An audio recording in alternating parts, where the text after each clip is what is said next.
hits through the first 2 games in the cleanup spot. We'll also try to get aboard to bring him up in the first, but we're underway.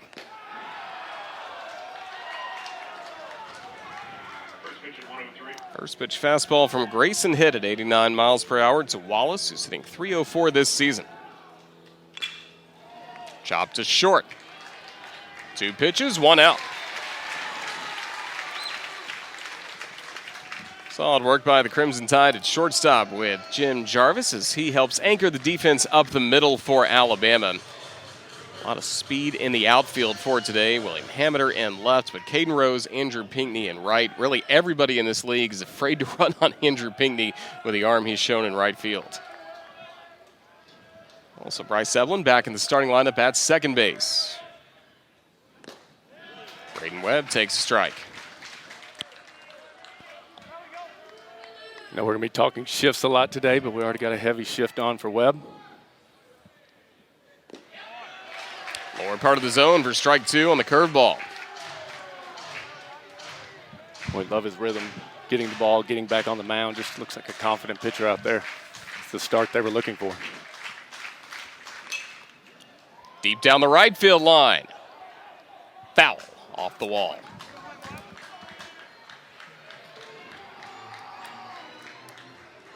Crimson Tide 7th in the SEC and .979 fielding percentage, and that's something that Coach Brad Bohannon and the staff really take a lot of pride in. They play solid defense. Yeah, they do. Both teams playing great defense, and you're going to get a chance for it right here. Then tried for the barehanded pickup on the grass, but it's an infield single for Braden Webb. Not really a harder play for a third baseman than when you're playing deep and you see the big swing and it's just basically a swinging bunt. And did everything he could, tried to barehand it, and just no luck. Take a look at it, see almost on the outfield grass, and he knew not to give it a glove. Sometimes it's the right hit in the right spot. Man on with 1 out for Robert Moore. When Moore chokes up a lot, something you kind of look for in a bunt situation. You can't do that with him because he's always choked up that much, but watching him hit batting practice, and he's really going to control the bat. I mean, just look at that, about 2 inches off the handle. Oh, hit falls behind, 2 balls, no strikes.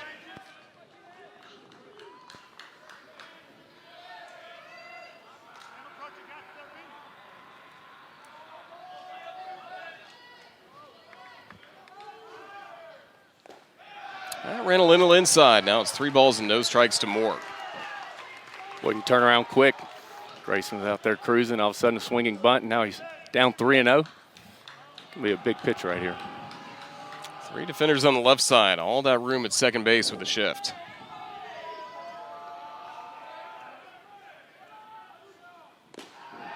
Four-pitch walk.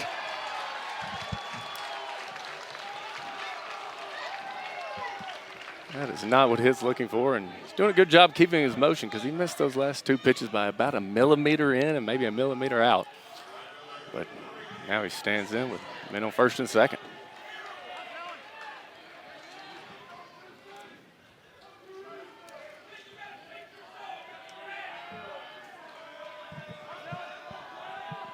Dangerous spot for the Crimson Tide. Chris Lanzilli has had 5 hits and 9 at-bats this weekend. Takes a curve for strike 1. Well, it's nice when you're falling behind to be able to just drop in a first pitch curveball for a strike. Good sign. Also has driven in 3 runs, and he's got 2 on with 1 out. Bounces it up the middle for a base hit. Webb gets the wave. He scores. Chris Lanzilli continues a strong weekend with an RBI single. And the Razorbacks strike first, 1-0.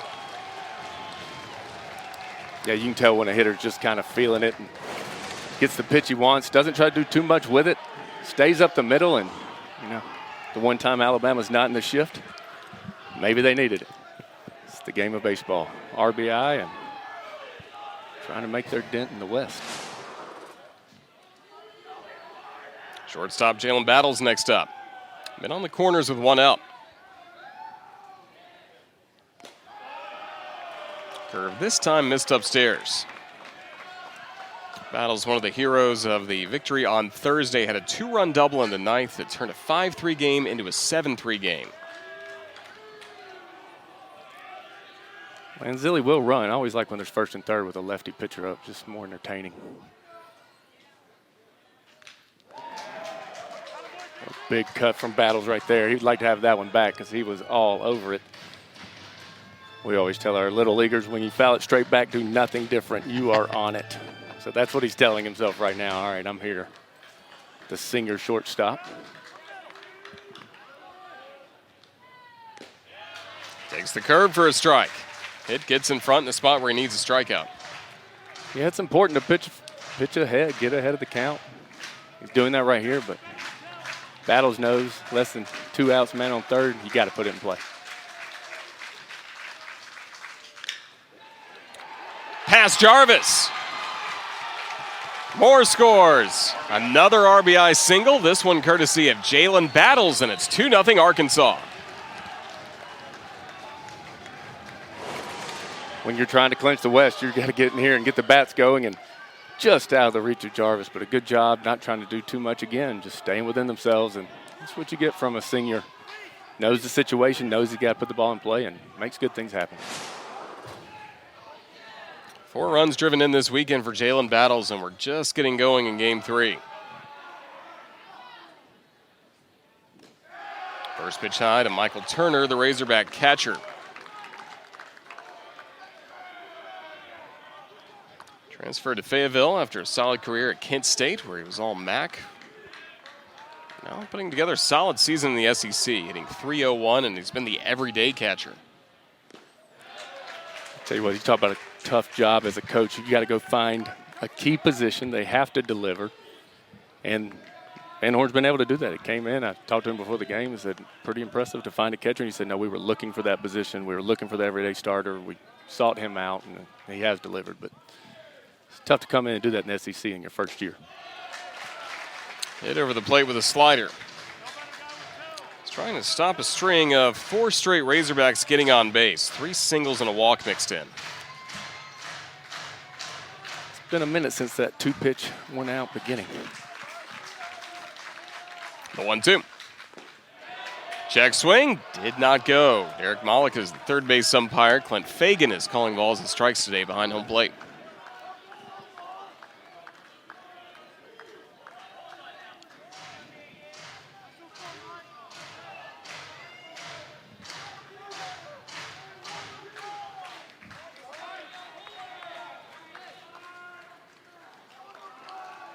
Two.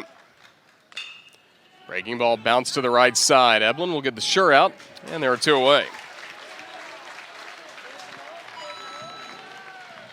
Eblin getting the start today. We know he's known for his defense, and that's not an easy play. Just looks like a ground ball to second, but he's running completely across his body. Comes in, picks it up on the short hop, and able to get the second out.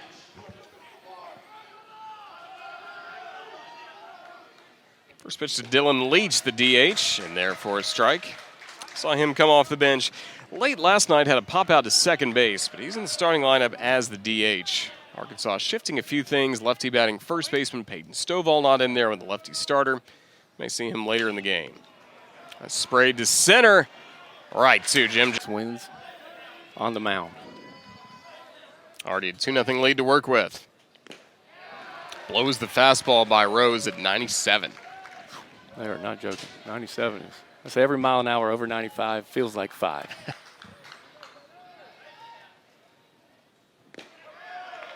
Zipped in for another strike at 97. He is not messing around. He's coming in, knows his job, and just see if he gets another fastball here.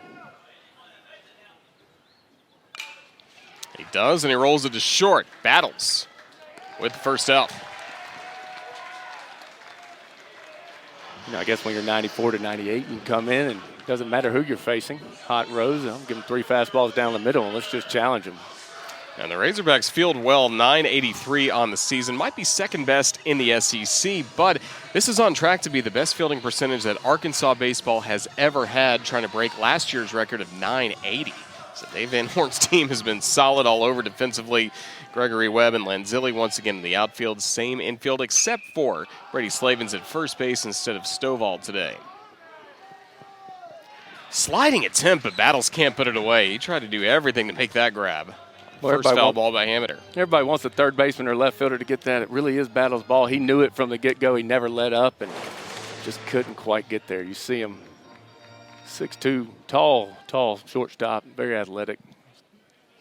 Looking at his footwork when he made the play to first and just makes it look easy, but that's a long run for a shortstop.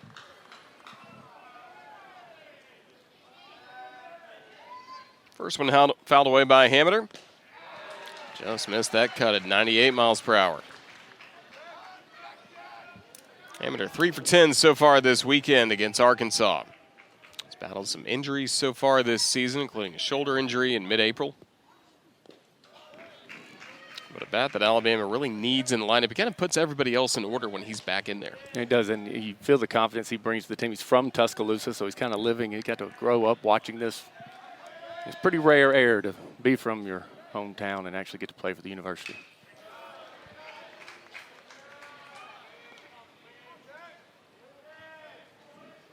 Last night was able to beat one into the front of the dirt and turn it into a hit. You see Moore out there playing almost a right field position almost. So they're going to risk it again with Hameter. Turner hangs on to the foul tip for the first strikeout for Jackson Wiggins. Well, they said he has a fastball, curveball, slider, changeup. So far, it looks like he just needs to grip it and rip it. It's a fastball by you, so not messing around here.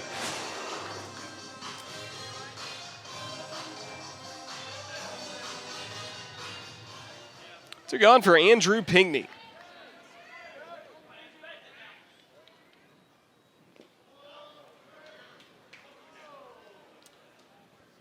Home run last night for Pinckney, his 7th of the year, but 5 of them have been hit in SEC play. He has gotten better as the year has gone along.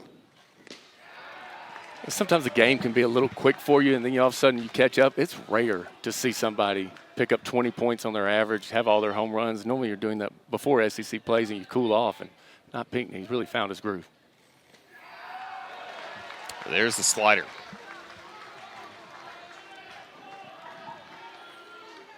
So that's 85 coming into the hands. We know what the fastball can do from Wiggins. Is 1-2. Socked high to center.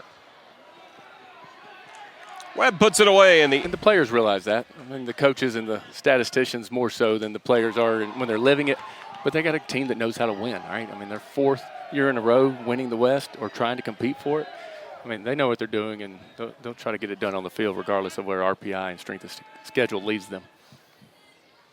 Brady Slavens starts this inning at the plate for the Hogs.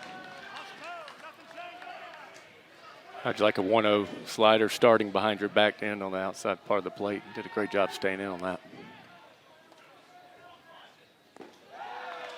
It falls behind, 3 balls, no strikes.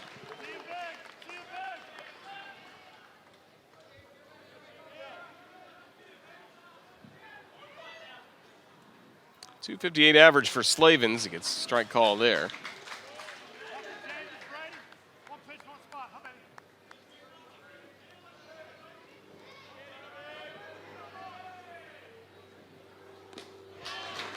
Good fastball from Grayson Hitt. Watching Slavens hit before the game, really likes to pull the ball, stay away from him. You don't have that luxury when you're 3-1, but 3-2, he's going to be looking for a ball middle in. He's not going off at all. Got him swinging. After it was 3-0, Grayson Hitt bounces back with a strikeout. Well, if you're going to be the Crimson Tide and you're going to try to make a run late, you're going to need to step up 3-0, 3-1, 3-2, goes right at him. Slavens just not able to catch up. It's a battle of the hard ballers so far today.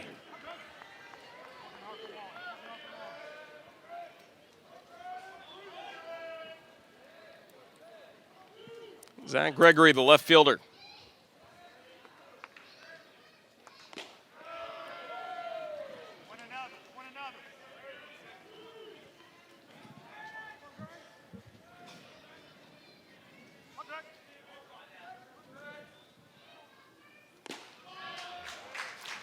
Fastball 92 from Grayson hit.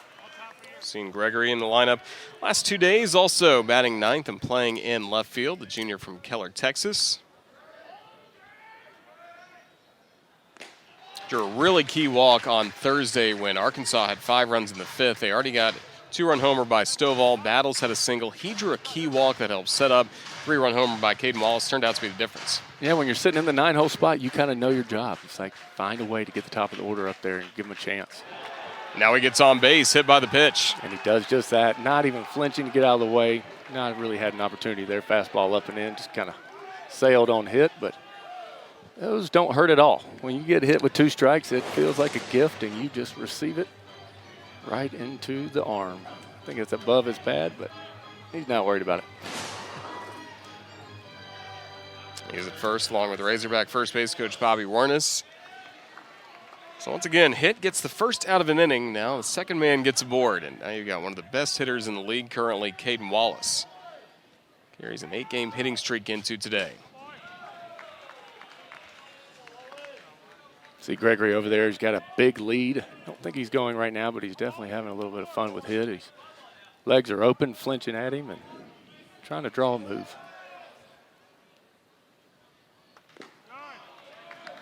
Hit so far, staying away from Wallace, who had a ground out short his first time up.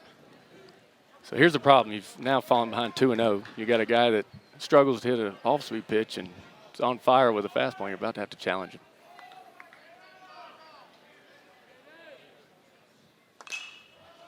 Challenged him there, and it's fouled away. If there's anything you want to do as a pitcher, you want to strike 1, right? You can turn a 350 hitter into a 250 hitter pretty easily with getting ahead in the count, but 2-1, it's going to be a little bit different. I still think he's going to get a steady dose of off speed here. It's just going to have to be over the plate.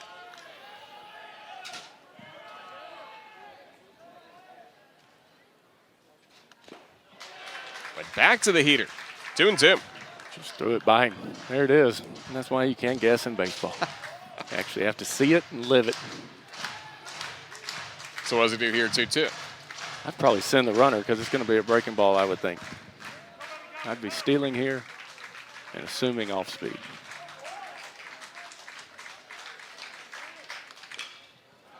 Went to the off speed, and Wallace caught a piece of it. What a solid hitter for the Arkansas Razorbacks. Mentioned now the 8-game hitting streak. He's one of the team captains this year.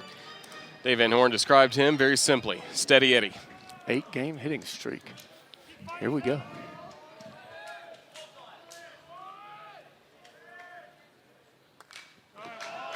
Knocks a fastball foul. That's about the number people start talking about it, right? You get 3 or 4, it feels like, okay, that happens before, and then 5, 6, 7, 8 starting to be a hitting streak. Like it's starting to be a, he knows it.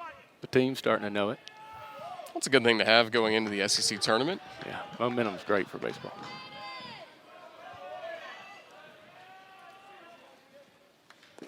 Got him swinging. Grayson hit. 2 strikeouts in the inning. We talked about needing to go with that off-speed pitch, and he delivers one right there. Breaking ball, starts down the middle. You have to look fastball. You can't look off-speed there with 2 strikes. You have to be able to battle, and just a great pitch.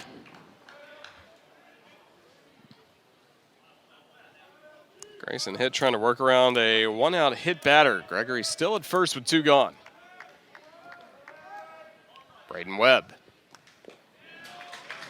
Got it all going for the Razorbacks in the first inning when he reached on an infield single just past Zane Denton, or on the grass, and was unable to make the barehanded pick.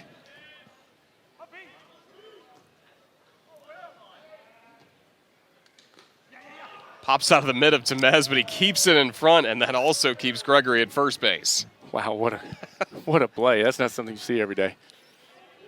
Temez like a cat back there just bouncing up. He's expecting the run, but kept it in front of him. Called his own pop-up here. Boom. Runs out. Quick throw to first, and just back safely, Gregory. Gregory's 4 for 4 on the year with stolen bases, so when he decides to go, he's pretty healthy. He's flinched at him a couple times, but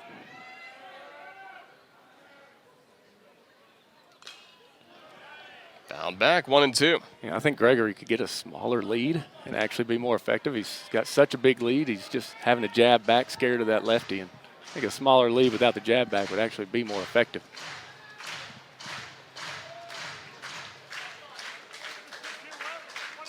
Hit in front of Webb, but a ball and 2 strikes. Runner goes. Temez to second. Gregory. Safe. 5th stolen bag for Zach Gregory this season. Tell you, if anything, YouTube and everything's done in baseball, sliding is a lot better than it used to be. We used to go kind of just blindly into the bag. Now they're sliding to the side, grabbing it with the foot. And that was just a 5 for 5 now for Gregory. And now it's a full count to Webb. You know, for this inning, for the Crimson Tide, you really want to see got back in the zone, hits now, throwing, he's gotten some rhythm. Arkansas wants to break something open here. This would be huge. Payoff pitch. Pretty good pitch by Head, but ruled ball 4. Everybody wants to be a pitcher, but then you get in this situation, 3-2, you throw one on the black of the outside corner, maybe a little bit up. Let's take a look at it. Yeah, a little bit up and out. The 90s, you had another strike, another foot of that, and it'd still been a strike, but college baseball doing great getting an actual strike zone in there. Extends the inning for one of the Razorbacks' best hitters, Robert Moore. And he sprays it going into right center. Pinckney there. Rose is there as well, and that will close out the inning on the... Thank you, Kerry. Yeah, Drew Guffey does a really good job. I always get confused when seeing them before games. I'm like, all right, are you Brock? Are you Drew? They look so much alike. But two great guys that love Alabama baseball, and they love the fact as well they're getting to go home essentially next week to Hoover because they, of course, both went to Hoover High School, just steps away from the Hoover Metropolitan Stadium. It's going to be special to be back there next week. Yeah, senior night's a special time. I mean, they've invested some time to be here. They understand they appreciate it uniquely more so than you can at different levels. And see Williamson up here. But to get to be around a great game with your brother, I mean, you could sense the relief in the Crimson Tide dugout that they're now going to Hoover. That's a big deal. To be that close to home and not to get into it was pretty tough on the Crimson Tide yesterday. Williamson pops it foul, and it'll be 3-2. Drew Williamson honored last night, the senior out of Bruton, Alabama. He's put together a solid year for the Crimson Tide. Already has 3 hits this weekend.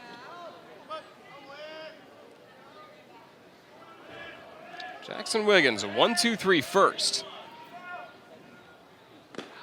And he starts this inning with a walk. I can tell you this, if I'm in the dugout, I'm saying, hey, we're going to make sure that we're swinging at nothing but strikes because we have a tight zone in here, and it's going to be fair and reasonable, so find a pitch you can drive, and if you're the pitcher, you're going to have to live inside the zone and just challenge each other.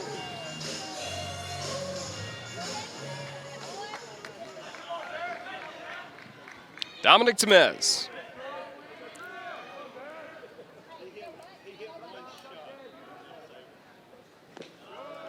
Just flowing outside for ball 1. You know, it's fun to talk to the coaches before the games and find out, hey, tell me something unique about these different players. And we talked about finding a catcher and having to come in and start. Well, first time Bohannon actually saw Temez in person was when he was here at the Capstone. So that's that situation, you better be right.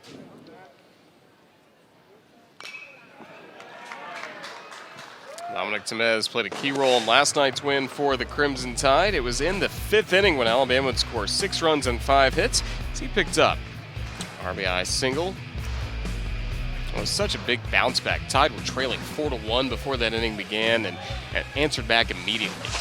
Yeah, to put up 6 runs when you don't have that big power home run hitting kind of team, it's a tough thing to do, and they did it well yesterday. Another base hit for Temez against Arkansas. Basically the same spot, Alabama's first hit of the day from Dominic Temez. Yeah, you can run in that kind of situation where you out hit a team on Thursday night and they beat you because you hit a lot of singles and they hit some home runs, and Temez able to get a high fastball at 94, 95 miles an hour and get the barrel on it. Pretty quick hands.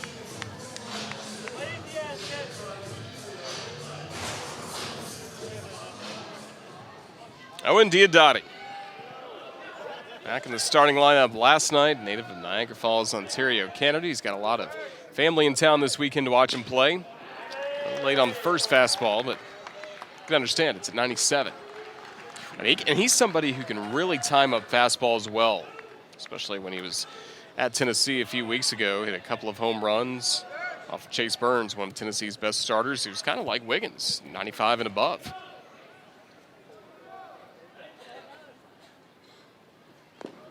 Some people just have the gift of quick hands. You know, the harder you throw, the better they like it. And Diodati seems like one of those. So give him a chance over the plate. And we talk about Alabama struggling with home runs, but 12 and 8 sitting here about to come up. 8 with Diodati and 12 on deck. So maybe it's an opportunity for him.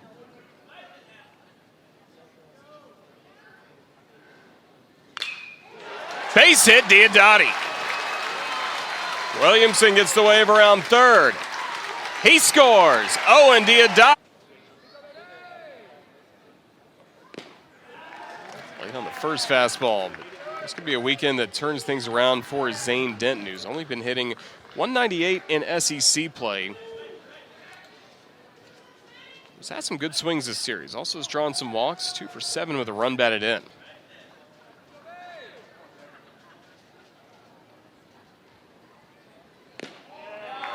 You know, when you're struggling hitting, one of the things you want to do is come up when you have a man on third and less than 2 outs, because all you have to do to be successful for your team is put it in play. And he's going to continue to struggle if he's not taking a swing at that fastball down the middle he just got.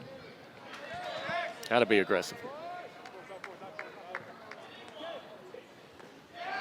Low and inside, strike 3. Wiggins with the first out of the inning and his second strikeout.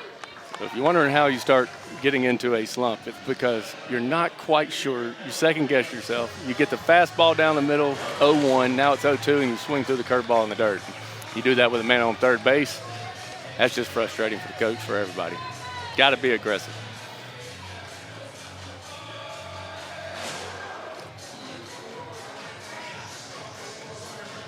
See if that helps Wiggins get back on track. Now he's going to face a really pesky hitter in Jim Jarvis, tied shortstop.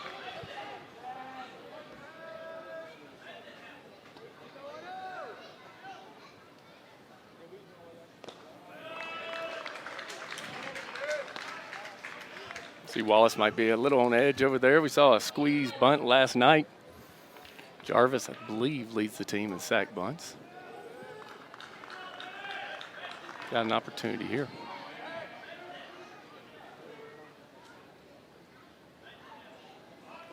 Showed bunt as it ran inside all the way to the backstop. Diodati takes second. Wild pitch on Wiggins. Boy, how did he get out of the way of that ball? He's got to square around for a bunt. You basically have to put your chest over the plate. And he does it. And then hit the ground. Gave him a little bit of time. Good job getting it out there and pulling it back. But Alabama not scared to show they'll play small ball to get the job done.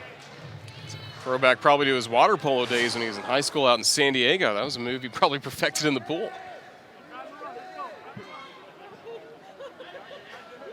Two in scoring position with 1 out and a 2-0 count to Jarvis. This one pops away from Turner. Alabama ties it up at 2.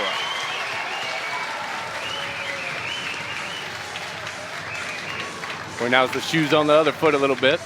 It's now a 3-0 count.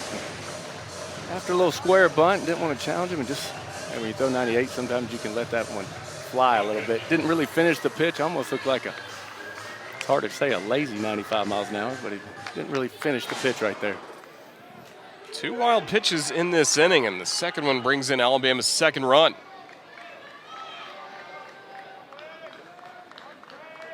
Well, 3-0 to Jarvis, Diodati at third. Jarvis draws the walk, even after he showed bunt again. Yeah, I think that one was just on his own for a little bit of fun to say, hey, you're struggling. Let me dance over here in front of you a little bit. And they do it again. Lays down the bunt. The shovel home, but Diodati's safe. Alabama takes the lead. 3-2 Crimson Tide. Hey, I think everyone in the stadium knew that was coming. We got Eblin, who's been struggling at the plate, but Hey, young hitters, look at this. Catches it beautifully. And I think Wiggins has watched too many shortstops try to make that move. That's not what you want your pitcher doing on that play right there. 6'7", got to kind of get down there and make the play. But sometimes it's just a perfect bunt. Well done, Crimson Tide. Great execution for Bryce Eblin. Diodati bringing in the go-ahead run for this Alabama team that's really trying to break what's been a really tough string of losing weekends in the SEC.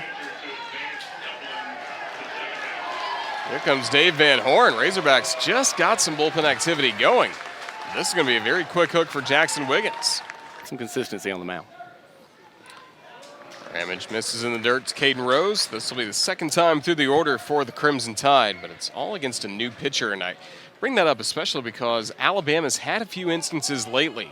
Last Saturday, 4 innings in the first inning against Auburn, then the Tigers quickly went to the bullpen. Alabama didn't score the rest of the game. Same could be said the weekend before. LSU did that to Alabama. Yeah, normally you want to try to get into the bullpen, but sometimes just that change of rhythm is enough that's needed, and to be determined here today. Well, especially early in the game, right? Yeah, early in the game. I mean, you want to get the starting pitcher out of the game. That is their best pitcher. That's who they're bringing. 94 to 98. The hitters want them out of there too. So it's a nice transition for everybody at this point. Jarvis the third, Eblin at second base. And there's a strike call that Crimson Tide fans don't like. Let me tell you something. 2-0. You've come in. The first pitch is a curveball in the dirt that Turner has to block up. Now you fall behind 2-0 and you throw another curveball. That's having a lot of confidence in your pitches.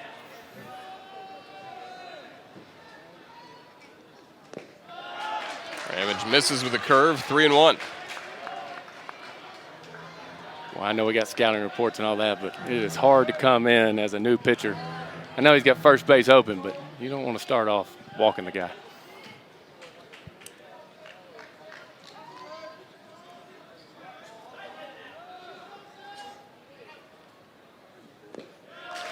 You know, one of the hardest things coming in, it was pretty short warm-up time. You're jogging in from sitting in the sun, and all of a sudden you're in the thick of it. I always have a little bit of a heart for a relief pitcher that has to come in that situation. Starters get to have it all kind of pristine, and he's going to have to come in and grind it out.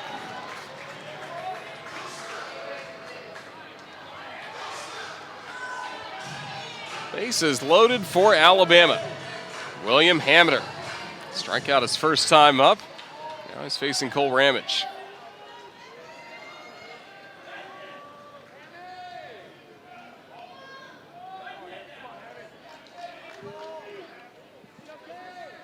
First pitch. It foul. Well, he knew fastball was coming. Had to fall behind using his breaking ball. Now he's got bases loaded, nowhere to go. He has to challenge you, and Hamiter would like to have that pitch back.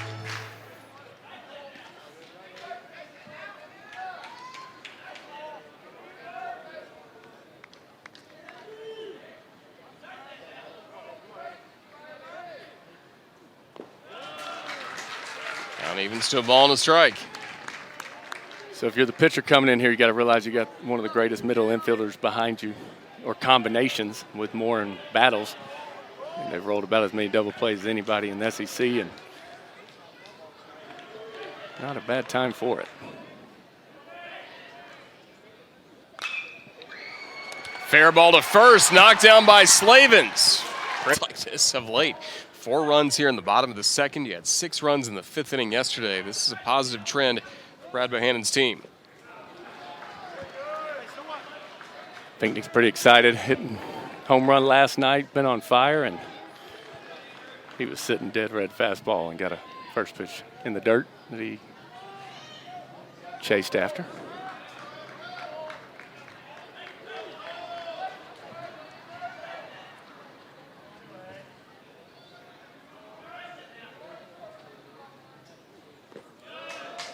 Takes in the dirt here to even the count.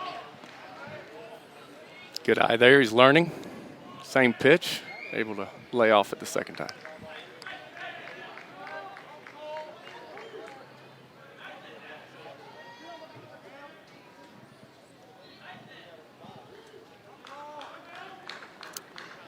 Good job sitting there feeling it's a little slow, kind of takes your rhythm, especially the way he kind of locks it in right before, not a lot of movement. And you get frozen there too long, it's not good as a hitter.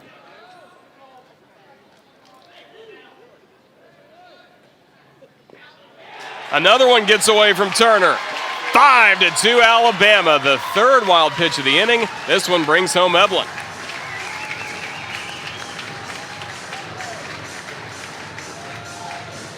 Tell you what, when it's 90 some odd degrees and you're the catcher and you got some pitchers coming in trying to find it, I mean, this isn't even close. Probably could have slid in front of that block a little more, but got the backhand, and when they're not getting it to the plate, that's not helping you out as the catcher.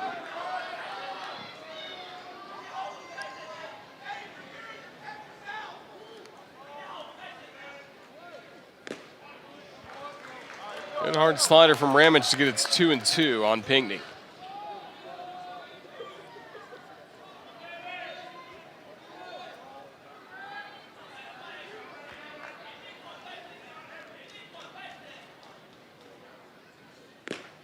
Full count. You know, watching him pitch so far, you think he would like to have gone curveball there and just didn't quite have the confidence in it. See what they do, 32.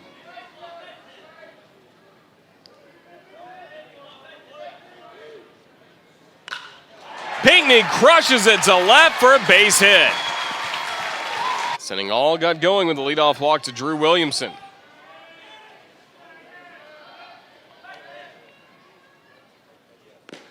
Smith with a first pitch strike, and interesting enough, yesterday's 6-run rally for the Crimson Tide also began with a leadoff walk to Caden Rose. That's baseball to a T. You walk the leadoff batter, some bad things are about to follow. Those leadoff walks will come back to bite you.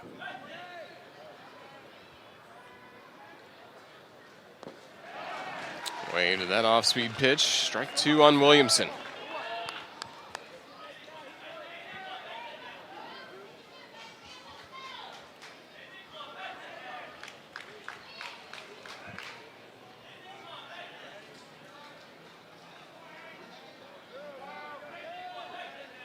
The 0-2. Missed off the plate with the fastball. Yeah, I don't want to waste one, but I also don't want to get burned 0-2, right? Got a freshman lefty against a senior lefty, and see who comes out on top. 1-2's difficult count. Pinckney at second with 2 gone. The 1-2. Waved at and missed, strike 3. And now he gets to loosen up and just go in there and compete. But as we've learned, it's about getting ahead. This game can turn quickly, so get in the strike zone. Still a very long way to go in this one, and Chris Lanzilli hopes to continue his hot hitting. RBI single earlier. He overall is 6 for 10 at the plate this weekend. This into foul territory. Williamson with room.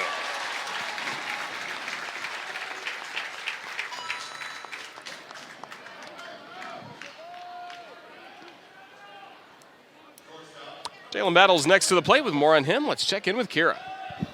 Yeah, guys, Jalen Battles is the first Arkansas player to be wearing that number 2 jersey. Historically, it has been worn by head coach Dave Van Horn, and he got it from coach kind of based on a joke. They were talking about the possibility of him going to the draft or coming back to Arkansas for another season, and coach said, hey, I'll tell you what, I know that Derek Jeter is your favorite player. I know you love the number 2. If you come back for another season, I will give you my jersey. He was kind of kidding. I don't think he really thought that Jalen was going to come back. He thought he was going to go to the draft.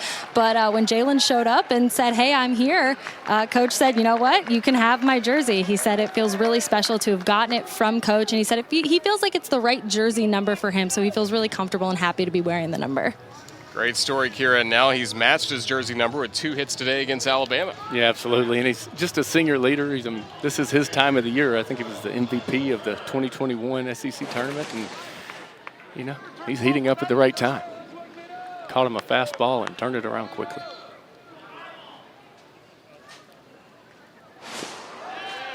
First pitch strike to Turner. Tricky spot here for Grayson Hitt, as we mentioned. He does have that 4-run lead to work with, but Alabama needs a shutdown inning in the worst way.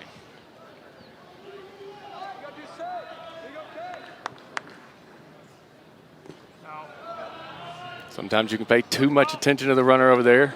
Still trying to keep an eye on him as he's throwing to the plate. It's a balance there, pitchers. Got to get the hitter first.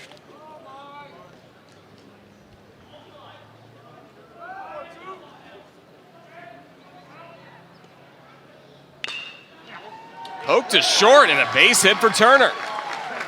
2 on with a 1 out for the Razorbacks. Just feels like it can be that kind of game where every inning you're going to have to compete. You have to come out, get it done. Nobody's going to give up. Everyone will be quick to change pitchers, do whatever it takes. And Arkansas didn't get to where they are by quitting. They're going to keep ripping them. Jarvis had a couple that are just an inch away from his gloves, covering a lot of ground, but just not there. Dylan Leach takes a good fastball for a strike.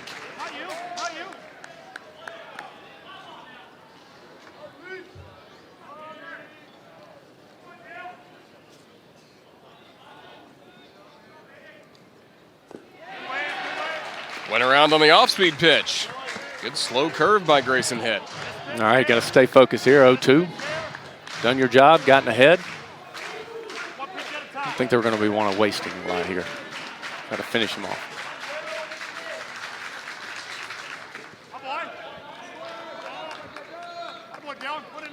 Got a lot of confidence in your catcher. Go with the curveball in the dirt, a designed ball in the dirt. Just got to be ready and block it up. Great job, Timmons.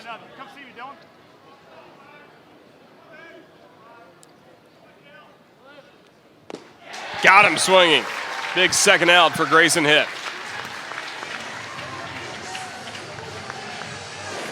It's what you can do when you get ahead in the count. You kind of have the whole arsenal at your fingertips. Just falls off the table.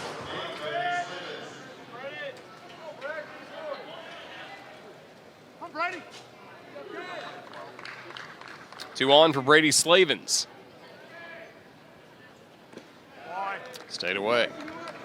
Well, if there's ever someone to shift, he loves the inside pitch. He loves it so much he'll hit the outside pitch to right field. I mean, he is a pull hitter, and infield indicates it as much. Trying to hold him on the base pass while putting a hard shift on him.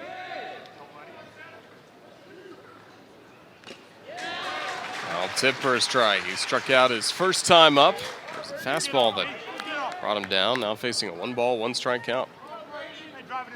See the home runs before you even look at the board. He's got 13, but you can see it in his swing. He was going after that one. He's trying to add 3 to the Razorbacks.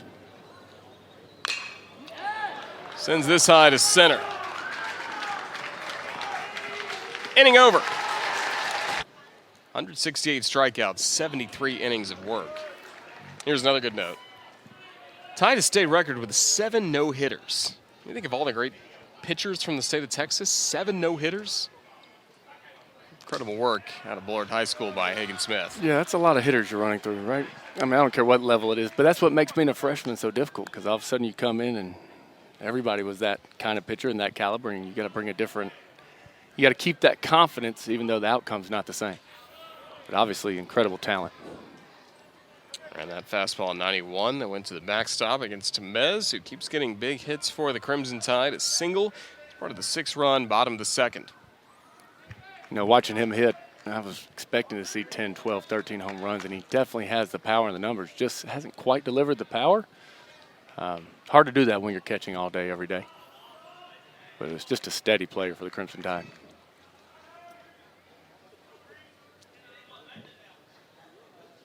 Hagen Smith with a strikeout.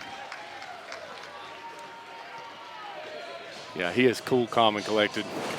7 no-hitters will do that for you when you're in high school, but you can step in here and just throw that little slurve out there, outside corner. I think it's a fastball. Just had a lot of movement on it. My goodness.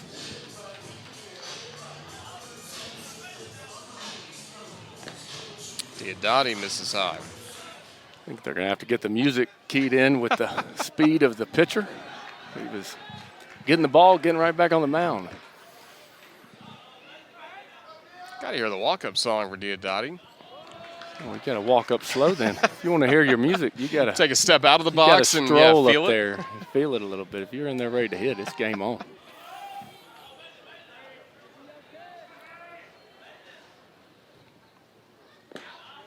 Well, 3-0, trying to stay away from Diodati. Well, we've seen this from both pitchers. Just let that mental focus slip a little bit.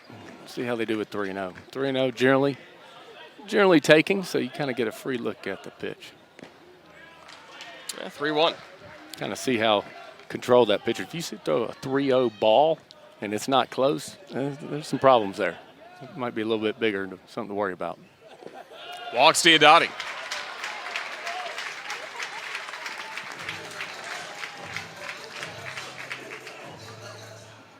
Brad Bohannon, 5th year as Alabama's head coach, and now he's led the Crimson Tide to back-to-back appearances in the SEC tournament, clinched the berth with a victory last night, and he talked about it as well. That's not the ultimate goal for this program. You want to get to regionals, super regionals, and then back to the College World Series in Omaha, but it's another step forward in this rebuilding process. Absolutely. Talk about it, said until Alabama is great, it's going to be hard for them to even look good. They're definitely better. They're showing progress. They're making the right steps, but still just barely creeping into the tournament. That's not where they want to be. Hagen Smith trying to get on the same page with Michael Turner because we've seen how big wild pitches and miscommunication can be already in this game. Yeah, pretty critical right now. They don't have a lot of margin for error. They're trying to keep it from getting deeper. Want to definitely be on the same page. Trying to work on his control as well. 7 balls, 7 strikes of his 14 pitches.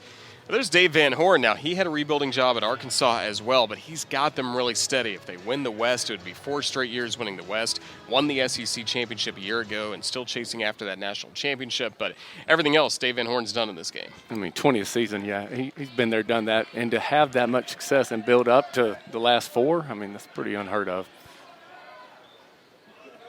So right now, Arkansas trailing Alabama and Texas A&M with a 1-0 lead early at Ole Miss as the Aggies try and win the SEC West. And this hits Zane Denton to a board for Alabama.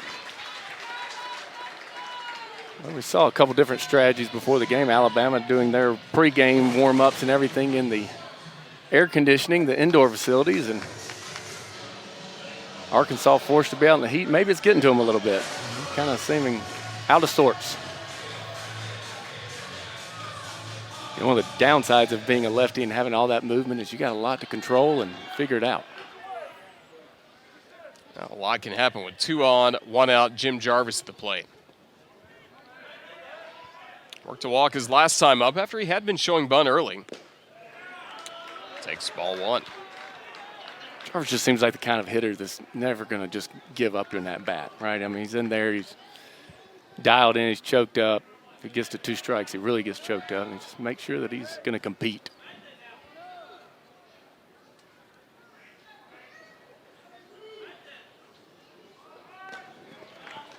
Pulls the barrel back 2-0. Sure, I love a bunt in that situation. Definitely bunting for a hit there. That's not a sacrifice with 1 out. Third baseman's in, 2-0. Maybe he's just on a dead take and he's trying to mess with him. That's not a bunt scenario. Heading the count 3-0. I'm sure for Smith as well, just knowing the scouting report, knowing Jarvis is such a good bunter, that's got to play a role in his control against him, right? Yeah, I don't think he's thinking about any of that right now. I think he's thinking, please throw a strike. Behind 3-0.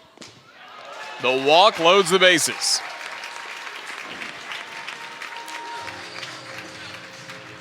Two walks and a hit batter. Alabama loading him up, and once again, you're going to see Matt Hobbs pitch. Wouldn't be surprised if they tried again. They might wait till 1 strike. But you got a second baseman in there for his defense ability, and all the insurance runs are going to be needed. Strike 1 to Eblin. So I don't think he was doing that for a take, because you would never show that in that situation as a take. This is a scenario you could bunt in, especially when you have a defensive replacement in there in the 9-hole and trying to find a way to get to the top of the order. Bases loaded, 1 out. Down the count at a ball and 2 strikes for Bryce Eblin, who is 1 for his last 20 at the plate. Really trying to get it going before heading to Hoover. Yeah, 1 for 20, that's tough. I mean, as a baseball player, you have to be gifted at feeling confident in the face of the exact opposite.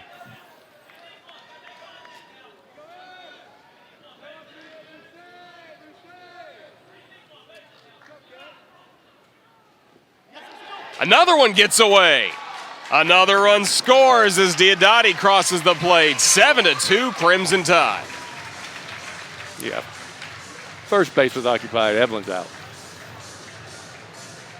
But it gives you a little fun run down there. So he knows he goes. Sees the missed third strike, but first base being occupied, he's out. But does bring in the run. So he gets his job done.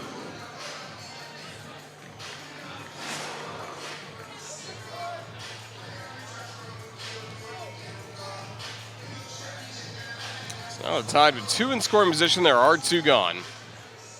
Another opportunity for Caden Rose.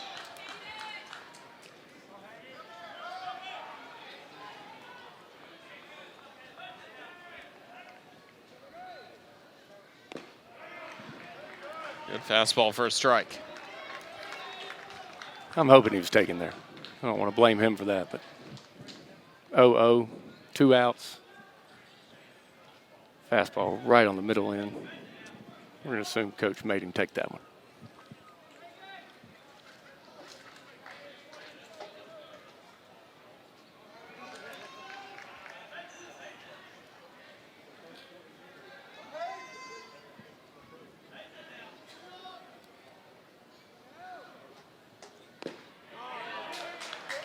Didn't miss by much. 1-1. Times like that, I'm glad I was a hitter, because that's tough to overcome. That looked like a strike to me.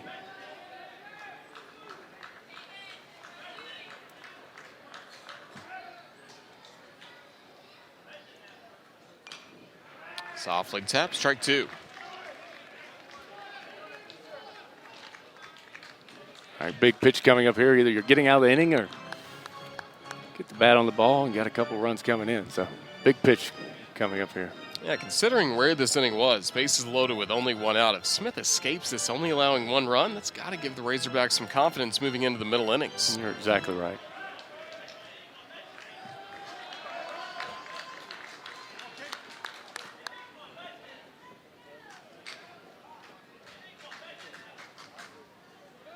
Step out.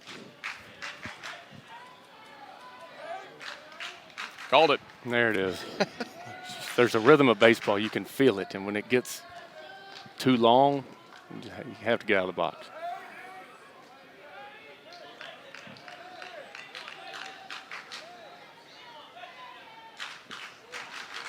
Smothered by Turner. 2 balls, 2 strikes, 2 outs. Something's about to happen. It's been a really long inning for Hagen Smith. He got the strikeout of Williamson to close out the second. Well, the 6th batter he's faced in this frame, Caden Rose. Pitch count up to 26.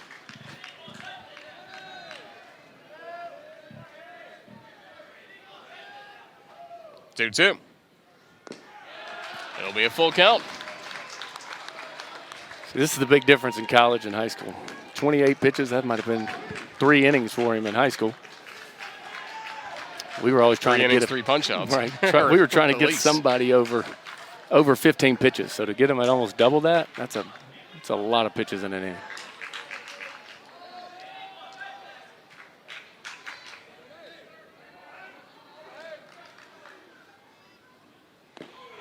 Smith strikes him out swinging and limits the damage to only 1 run in the bottom of the 3rd. It's been an entertaining start to this game. A 7-2 lead for the Crimson. Big game for Arkansas, trying to win the SEC West for a 4th consecutive season. Right now tied with Texas A&M. The Aggies would have the tiebreaker. They could still share the title, but again, the Aggies would have the tiebreaker looking ahead to the SEC tournament, trying to be the number 2 seed behind Tennessee, and that also makes a big difference when you're playing at Hoover Metropolitan Stadium next Wednesday. I was talking to Coach Van Horn, and he said, it'd be nice to have that later game. Baseball's not really designed to be played at 9:30 in the morning. It's great for the fans to get to see a day full of baseball, but, you've got years and years of not having to wake up and go play baseball. You're here 3 or 4 hours before the game, so you're getting there at 5, 6 a.m. in the morning just to get going. So, yeah, it matters. It certainly does. And just the pride factor as well, trying to win again the SEC West for what would be 4 consecutive seasons. They ran away with it the past few years, even as good as the West has been, but what a great story. The Texas A&M Aggies with Jim Schlossnagle in his first year coming over from Texas Christian to a roster that he had to really rebuild through the transfer portal for A&M, and he has an opportunity to win the West today. Yeah, it's a whole new world. The transfer portal's here to stay, right? They're going to be coming in trying to find ways to play immediately, and if you're a kind of coach that can do that, that's a modern era of coaching. It's not easy. I think coaching is one of the hardest jobs in the world, and they just made it harder, but they'll find a way. They'll figure it out. There's proof it can be done. 2-2. Gregory was hit by pitches last time up.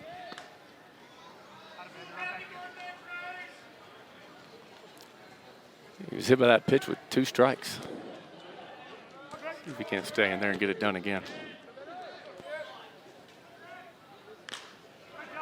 Reach forward and foul away.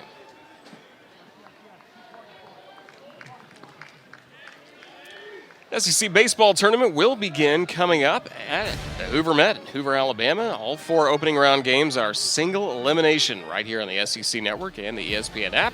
Starting at 10:30 a.m. Eastern, 9:30 Central on Tuesday. Winner round. Grayson Hitt starts inning with a strikeout. Yeah, Hitt loved seeing a lefty and Gregory coming up there to lead things off. And even though it was a great battle, he was able to finish it off there with a curveball, send him back to the dugout. Big start for the Crimson Tide. A few spotlight opportunities. When you're the leadoff hitter, it's a big spotlight. When you're the 9-hole hitter, everybody's waiting on you to try to get something done to get to the top of the order. It's a pressure spot. Caden Wallace, high and deep to left field. And gone! Another home run for Caden Wallace in Tuscaloosa. And he now owns a 9-game hitting streak. I guess I have to leave him alone about not being able to hit a breaking ball, because I believe that was the first pitch off speed. We'll hopefully get to take a look at it, and it was a no-doubter. He did not miss it. The wind's died down, but see if it's not first pitch breaking ball. Sure was. Stayed on it, looking for it, weight back, and nice piece of hitting. 10th homer of the season for Caden Wallace. Now 6 have been hit against SEC pitching. So a long road for the Razorbacks to climb back in this game, but now down 4 runs, and he still have plenty of at-bats left. We're just getting going in the top of the 4th. Yeah, chipping away is pretty important, right? We used to almost want the other teams. They scored a bunch in the first inning, second inning, say, okay, maybe they get content. Alabama's not done that yet, but it's going to take some chipping away. Home runs can be rally killers, though. Webb's gotten on base twice with a single and a walk. And we got a tight zone here today, so I think there's going to be activity on the base pass.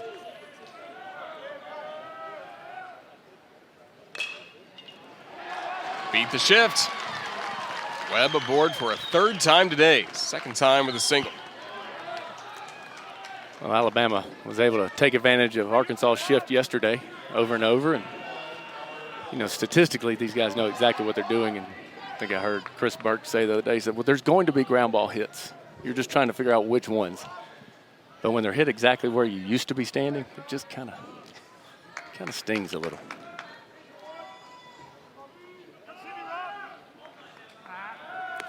Quick toss to first, back in there. Alabama will keep a close eye on Braden Webb, who's got 8 stolen bags on the year.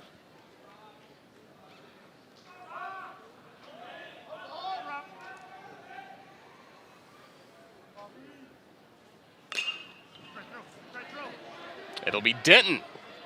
Only one play, that's at first. He does set down more. And that also just kind of shows you into the shift. 3 defenders on the left side changes everything for the Crimson Tide defenders. Yeah, it really was. I don't think that's a double play ball. Denton did a great job just covering the ground. That's an aggressive play. Nobody can get that but him.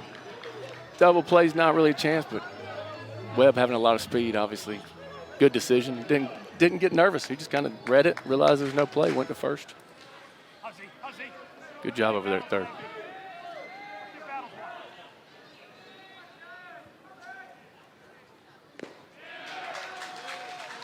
Bends in a slider for a strike 2. Another hot bat for the Razorbacks, Chris Lanzilli. 6 hits this weekend, an RBI single. Started the Razorbacks scoring in the first. Yeah, 6 for 10 is a pretty good weekend. A lot of confidence in him right now in the cleanup spot for Arkansas. Missed inside this time to even the count. You know, both the lefties we're watching right now really have a lot of movement on their ball. It doesn't affect the righty as much. I mean, you even see it the way it comes into the hands, the way the breaking ball, you're not having to stay in. It's a lot easier to hit.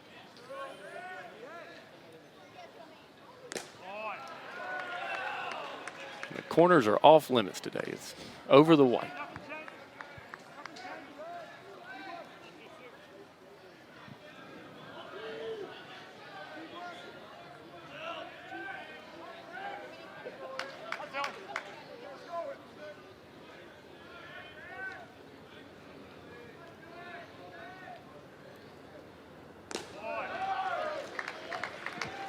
Did the outside part of the plate again. Now 3-1 to Lanzilli.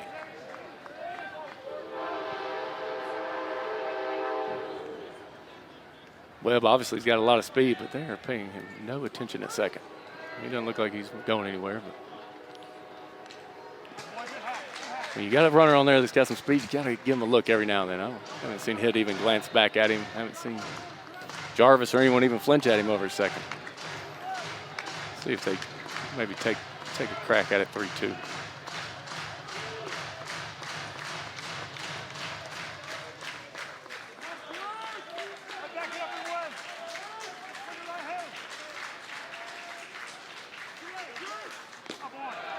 Walk extends the inning for a red-hot Jalen Battles. This is another tricky spot in this game for Grayson Hitt. See, I love the scenario right there where you would have run, then you get first and third. Kind of changes the dynamic of the game. I know when you got a 600 hitter on the weekend up, you don't want to risk getting an out, but you also trust that it's either, if it's a strike, he puts it in play. But now we got first and second. I'm going to take a little look over here to the Crimson Tide talking to the pitcher.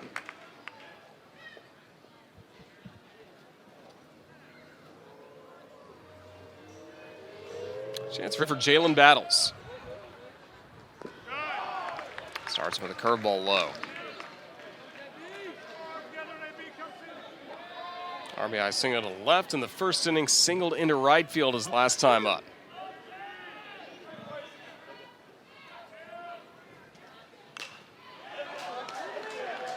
Evens the count on the foul ball. We're just seeing the ball really well. You can tell the first 2 hits, you know, didn't even flinch at that first pitch, off-speed pitch, just sitting back and seeing the ball very well. Battle this.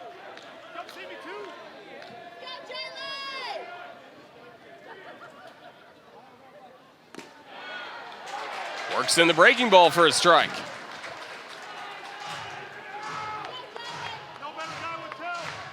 As you see Battles run his hand up the bat a little bit, he's going to take a 2-strike approach and try to get something done. The 1-2. Softly tapped to first. Williamson there, and so is Grayson Hitt. Inning over. Crimson Tide escape the jam, limit the damage to only 1 run. Again. And that turf and dirt starts getting a little cooking out there. Uh-oh. Hamiter sends it high, deep to right field, and gone! Start the party for the right field Rangers. And William Hamiter. Lefty on lefty. Hamiter's coming up. Got this Mr. Texas coming in who really hadn't been touched that often and just hits a first pitch fastball to Coleman Coliseum. That's a no-doubter.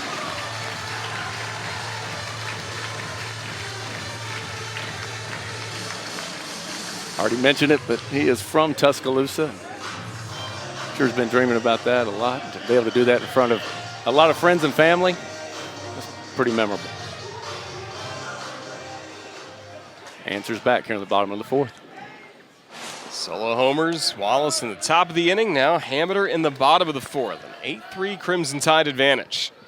Hameter with 2 runs driven in today, and now he's up to 4 homers on the year. Andrew Pinckney.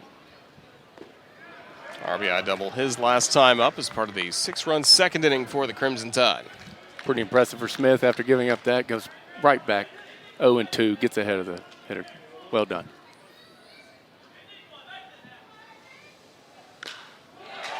Into right. Pinckney aboard again. Well, that's great hitting. Falls behind in the count, stays on it, drives it the other way, and if he didn't have so much speed, though, there'd have been a play at first. And I don't think Arkansas was quite looking for it. Plenty of speed by Pinckney.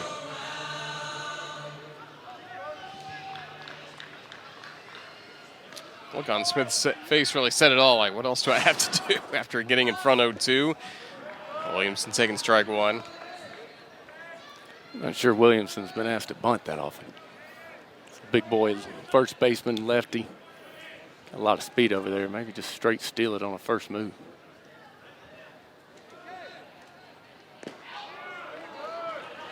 Ball's behind 0-2. Williamson from Bruton, Alabama, actually grew up a huge Auburn fan. Mom went to Auburn, grandparents went to Auburn, but identified early by Alabama in the recruiting process. Knocked up the middle through everybody.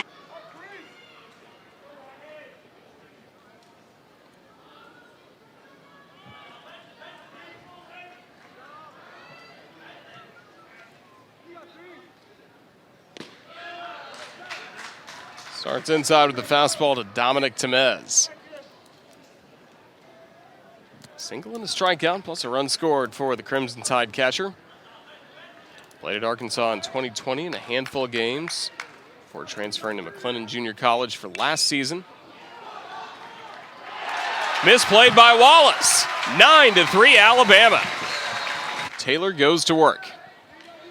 Diodati already an RBI single today and a walk.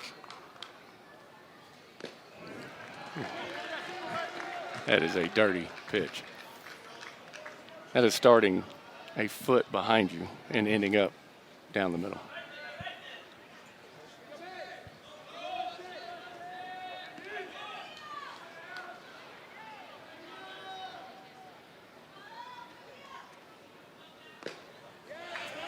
This time it stayed inside, but again started from way behind the eye level of Diodati. About to see a fastball at some point just to keep him honest.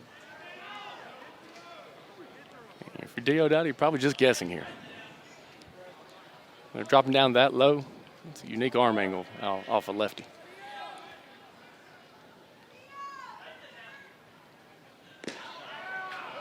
Worked it away. That was the fastball. 2-1. Well, the big deal is you can't miss inside. If you're going to throw that pitch and you're trying to hit that outside corner, it's forcing you to yank a little bit, kind of pull that shoulder, and if you leave it on the inside part of the plate, it can be damage.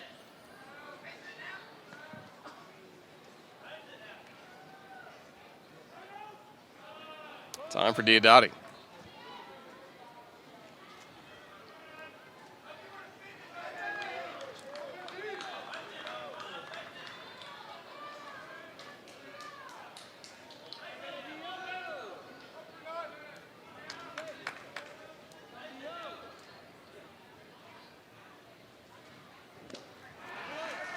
Two and two. Kind of hard to tell there if that was fastball or changeup. Looked like he took some off of it, but with a tight zone back there, you're gonna have to get ahead of the hitter. You're gonna have to challenge him. You're gonna have to actually come across the plate. I feel like he's got an arsenal of things he can go to right now to give Diodati a difficult time.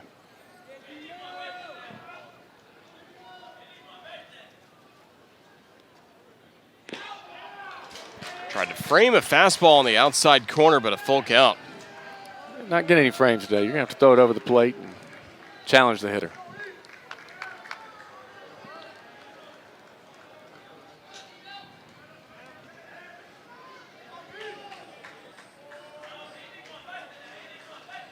Dottie trying to continue a good weekend against Arkansas.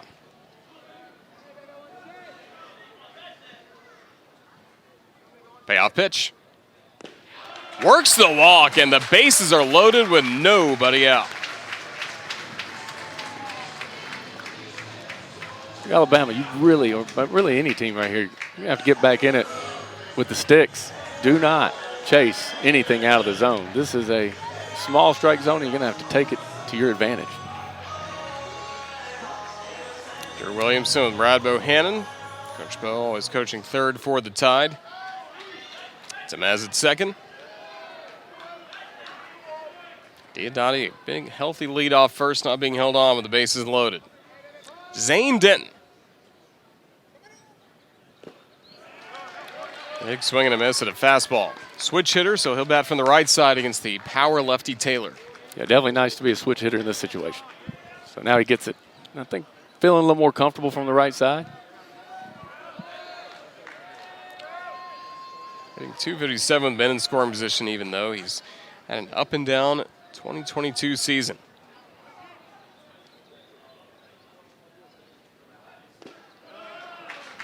Not a bad pitch by Taylor. So the bunt last night all of a sudden changes the dynamic today, because all of a sudden the first baseman goes from playing in right field to coming in and playing in front. And you got the leading home run hitter on the team up, and we're playing in front of the runner in first.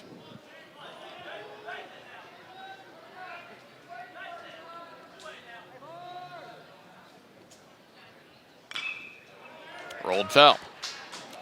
So when they're not holding you on, what you're trying to do, you're trying to get a lead where if it's a ground ball, you want to beat them to second. But also you don't want to be able to be doubled off on a line drive. So the only real limitation is, can I get back on a line drive? They're going to come in, try to cut them off at the plate if they can.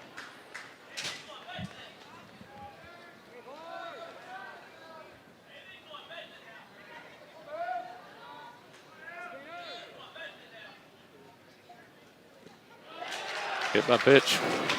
Make it 10-3 Crimson Tide. Everybody up 90 feet. Zane Denton picks up the RBI, and Drew Williamson, a hero's welcome to the dugout. There it is, right off his ankle and not getting out of the way. I say those two strike kids, hit by pitch, don't hurt at all. And when you've been struggling a little bit, and you have bases loaded, and you find any way to get an RBI, and it's just what the Crimson Tide's doing today. They're not having one big inning there. They're keeping the pressure on. No outs still here in the bottom of the fourth. Another crooked number of 3 runs. Bases loaded for Jim Jarvis.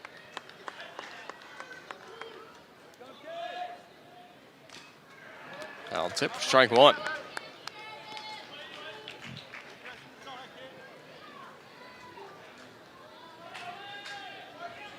Couple of walks today for Jarvis. 4 walks drawn overall this weekend.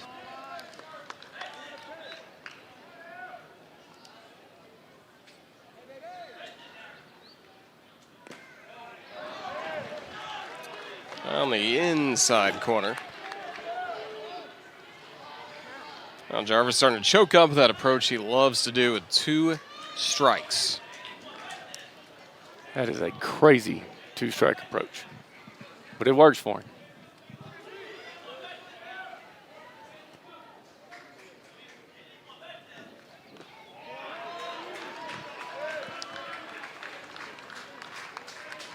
But there's some people in Florence feeling like that might have been a strike.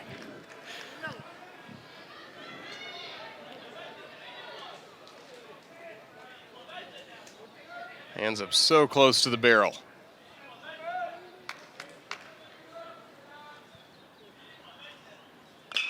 Puts it in play. And the ball gets away from Slavens. Everybody's safe. 11-3 Crimson Tide. Well, when it's working, it's working. And if you thought one team was trying to clinch the West and one team was just happy to slide into Hoover, and we told you the score is 11-3, Alabama's just trying to find a way to get it done. And that's what you have to do. 2 strikes, you have to put the ball in play, make something happen. Jarvis did his job.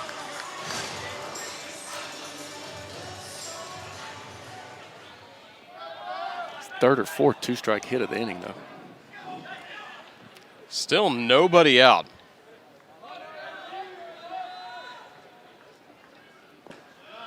Defense letting Arkansas down today. Saw a couple errors last couple days, but already 2 in this ball game, and that one's a big one.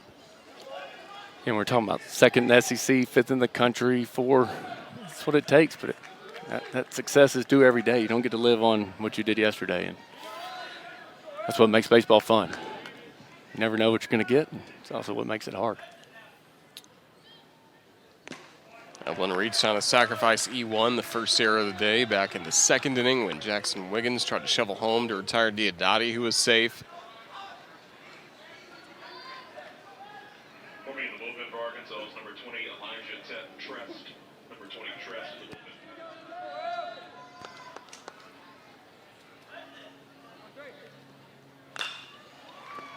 Slavens this time throws home for 1. The throw to second. Close play, and he's safe. Slavens was off the bag. Yeah, there's a sense of urgency you got to bring to that play that just Slavens didn't have. Did a great job making the play. Had the throw, but just a little bit timid and had to get out of the way there before Eblin took him out there at first base. Just got to be a little quicker. Throw obviously high, pulled him off the bag, but still able to record the first out of the inning.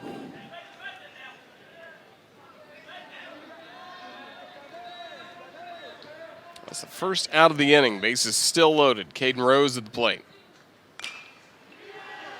Softly chopped, but fouled.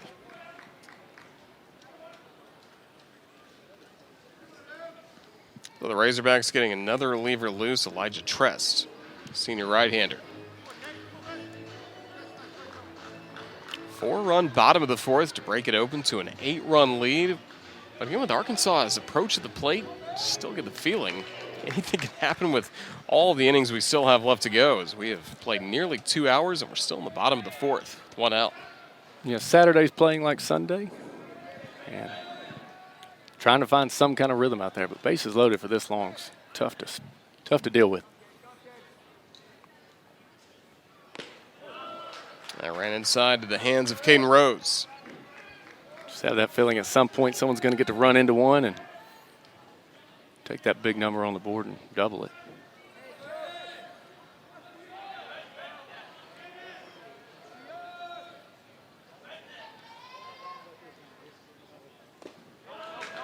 Two and 1, and the dirt from Taylor.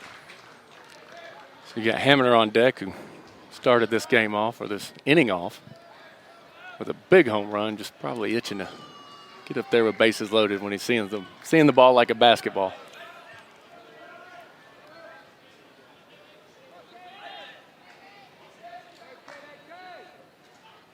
Two one. Fouled away, 2-2.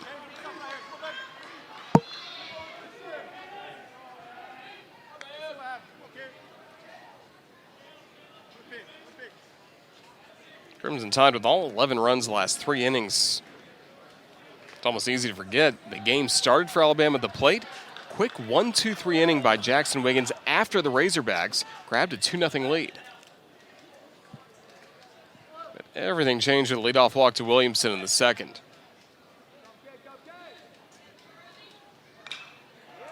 Rose sticks around at 2-2.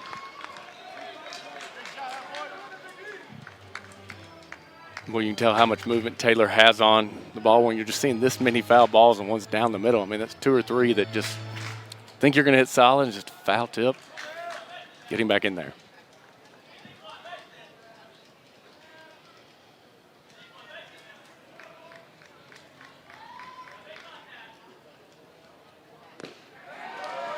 Got him swinging for the second out. He loves it.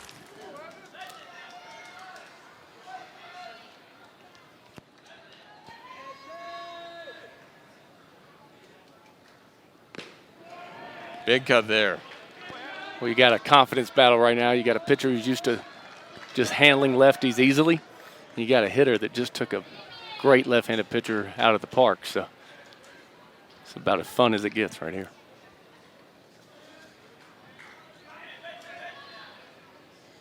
Turner set up away. And this one's in the left. Denton scores. The wave given to Jim Jarvis. He's in, and it's 13-3. Crimson Tide. William Hammer's driven in 4 runs today. Score 13-3. And Andrew Pinckney has been swinging a hot bat at the plate. 2 hits in this game. First pitch curveball for a strike.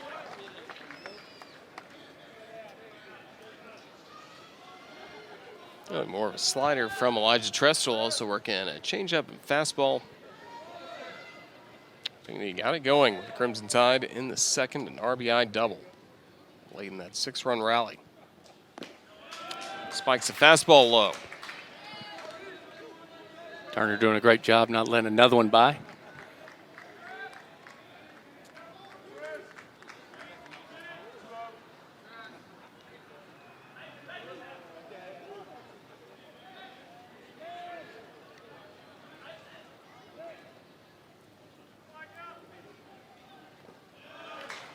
Another one blocked by Turner. Alabama has Eblin at second, Hammer at first. You know, Pinckney's so quiet on those breaking balls. He gets set, and you can tell he's seen the ball well because he is not giving any kind of flinch or lunge when he needs it. Hitting all the pitches. 2 strike. Single into the gap, last time off a breaking ball. Trying to get under his hands. Big cut, 2-2. Definitely missed a spot there. A little up and away, but got the job done.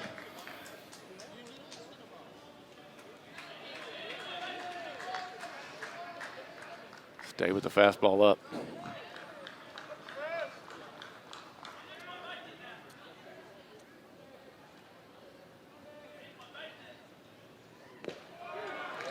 Got him looking with a slider, and that'll close out the inning. But another strong frame for the Crimson Tide. 6 runs. This inning starts with Michael Turner. Arkansas down by 10, just scored a run on a solo homer by Caden Wallace in the 4th inning. I made it 7-3, only down 4 at that point, feeling like you're in striking distance before another 6 runs scored for the Crimson Tide. Only benefit of 13-3 right now is that there is a lot of baseball to play. And just like they've gone through their struggles in Arkansas and changed a lot of pitchers, Crimson Tide's got a new pitcher on the mound, and see how he settles in. Jean gets in front of Turner, singled his last time up, the transfer from Kent State.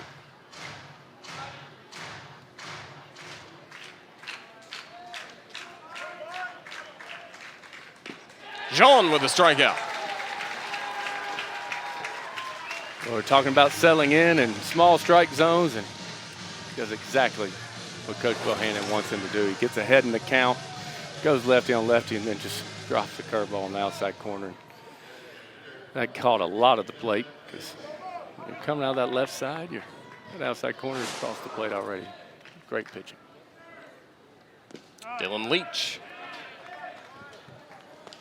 First start for him this weekend against Alabama. So far has been 0 for 3 overall. Had an out last night. Struck out his last time up. Also had a pop out to short today.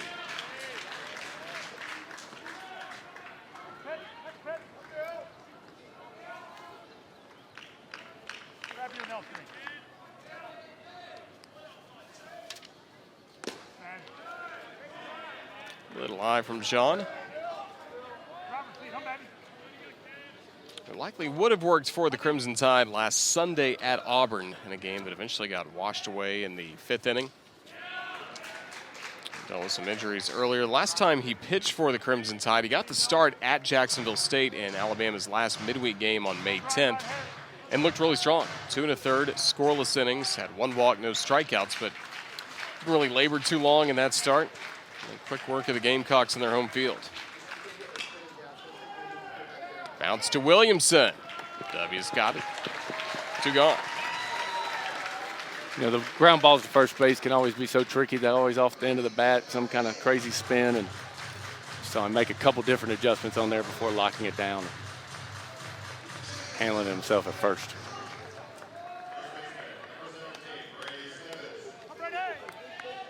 First two gone here in this inning. It's been interesting for Arkansas. I mentioned they're just down 4 an inning ago. And the first 4 innings at the plate, leaving 2 men on base each inning. Already 7 hits, but 8 men left on base for the Razorbacks. They'll get on base here in the 5th inning with a 2-out base hit for Slavens. He's going to test Andrew Pinckney. Pinckney wins the test. Don't run on Pink. Sparked the tie to a 6-run rally.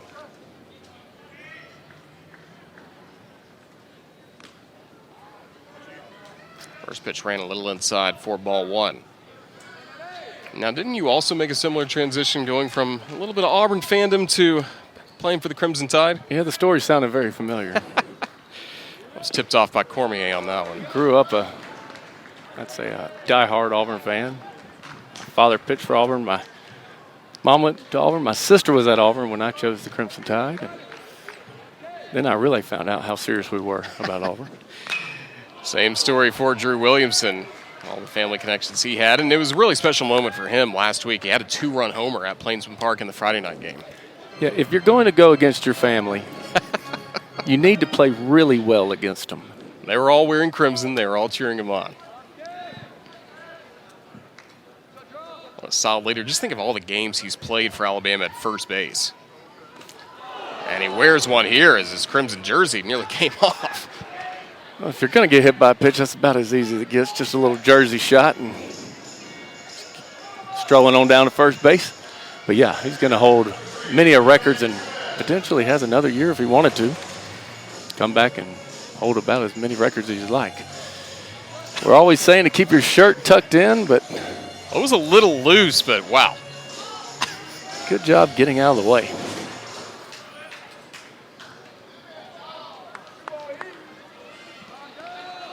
I wonder if Junior, the equipment manager, is going to have to replace some buttons after that happened. That one ran high and tight on some Meds. Yeah, I'm sure Coach Van Horn would like to see some consistency coming on the mound. There's only so many times you can run 5 or 6 guys out there and keep bringing horses in.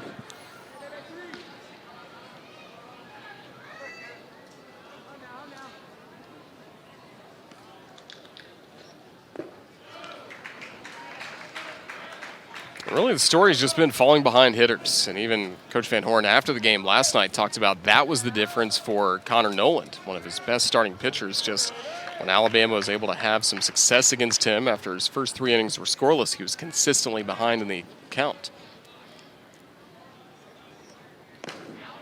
3-0. Getting my share of coaching my 11-year-old son, and what we tell him all is the best pitch in baseball is strike 1. You want to get ahead, that's kind of critical. You can take a great hitter and make him a mediocre hitter pretty quickly. But the reverse is true, too. You can take a mediocre hitter and make them great if they're 2-0, 3-1. 4-pitch walk to Tamez, a hit batter, and now the walk. So, as I said earlier, 3-0, you can tell kind of how the pitch hit. Sean just worked a 1-2-3 inning, even though he gave up the single. Andrew Pinckney throwing out Slavens at second. Very rarely am I upset about a hustling mistake in sports, but you got to know the situation. You just had your team on the field for 30, 40 minutes or something, and you have 2 quick outs. You get a hit, and you can't get thrown out a second right there. I give your team a breather. Oh, skips into home. We might start seeing pickoff moves and step-offs. That's 6 straight.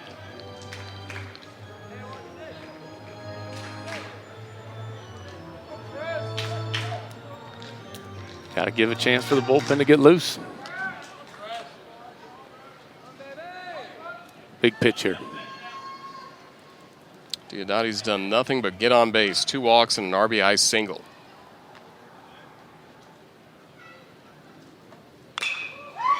Crushed but fell.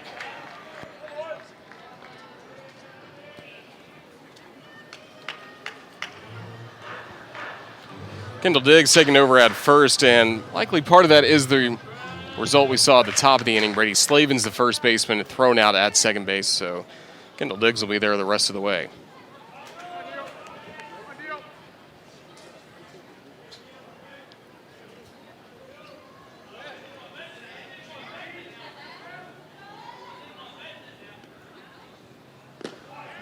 Slider bends outside.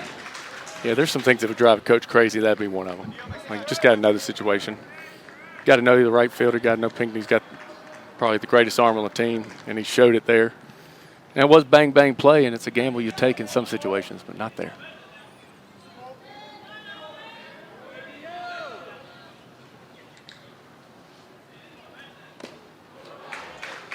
Full count. Pitching staff already with 7 walks today. This one would load the bases with nobody out in the bottom of the 5th.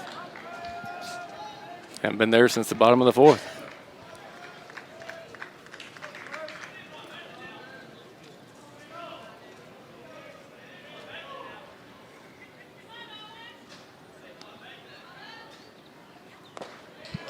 Bases loaded.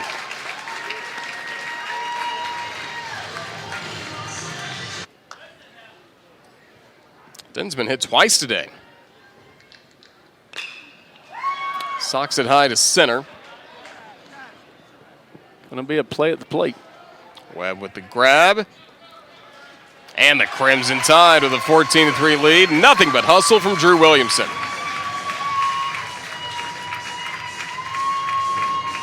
As a former center fielder, you got a shallowish fly ball with a first baseman on third. You think you'd like to see him be a little more ready for that throw in. It barely made it to the pitcher's mound.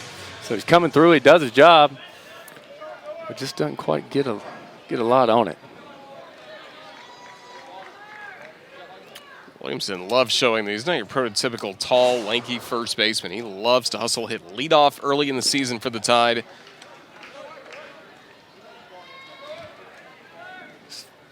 He can be fast first baseman, but he's still a first baseman. Spoken like a true center fielder, right? Yeah. Did you hit leadoff? I did. Okay, yeah, so you weren't going to stand for a first baseman hitting leadoff in front of you. For Arkansas, I think just getting out there was actually pretty big. They needed, for the first time in a while, they don't have bases loaded. Lyman falling behind Jim Jarvis 2-0. A couple of walks. He reached on error his last time up, and that's when he put the ball in play with 2 strikes, and Slavens had the error. Nearly got hit there, 3-0. Yeah, that probably compounds on the running mistake. The bench is a great teacher. And the coaches get to use in their arsenal to get you prepared for the SEC tournament and for the postseason coming in. And they also don't tell you it's a little bit of a break.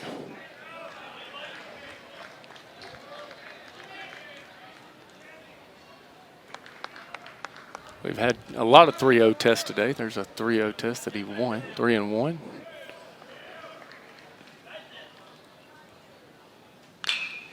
Jim Jarvis to right field. Bases loaded again for Alabama.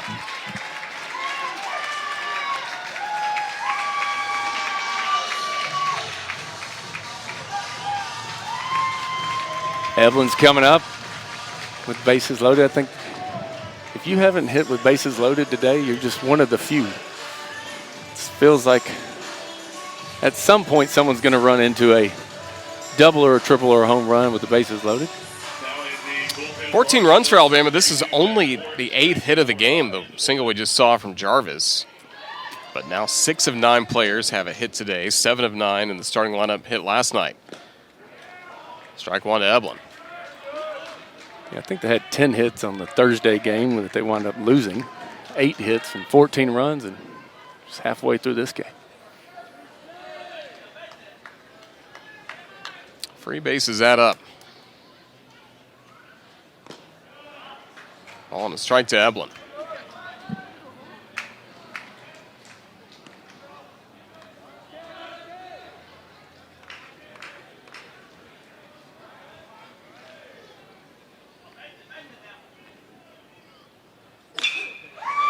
Knocked high and deep to left field.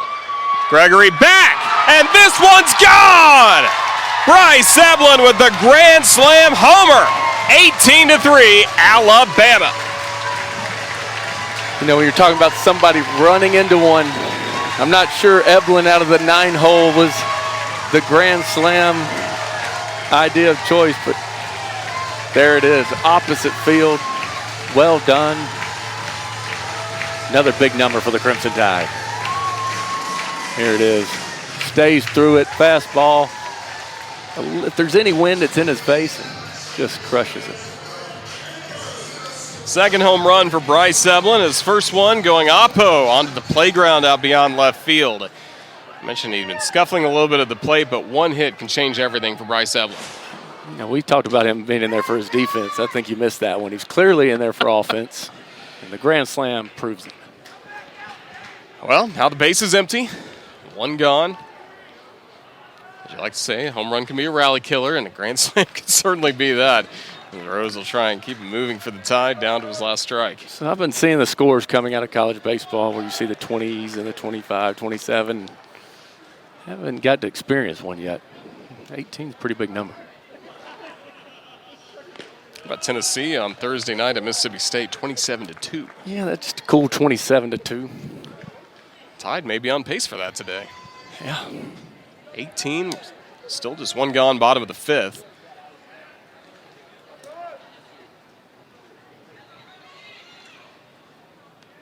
Brad Bohannon's team has just not had many crooked numbers this season. You can even go to some midweek games, and Alabama had their fair share of midweek losses back in March. Just there have not been many days like either today or even last night. You know, the reason baseball's so fun and so crazy is this, right? If it was going to be 18-3 and we had to tell you to guess who it would be, probably wasn't going to be Alabama, and Alabama is just continuing to punish the Razorbacks with the bats. Caden Rose's first hit today. 10th of the game for the Crimson Tide.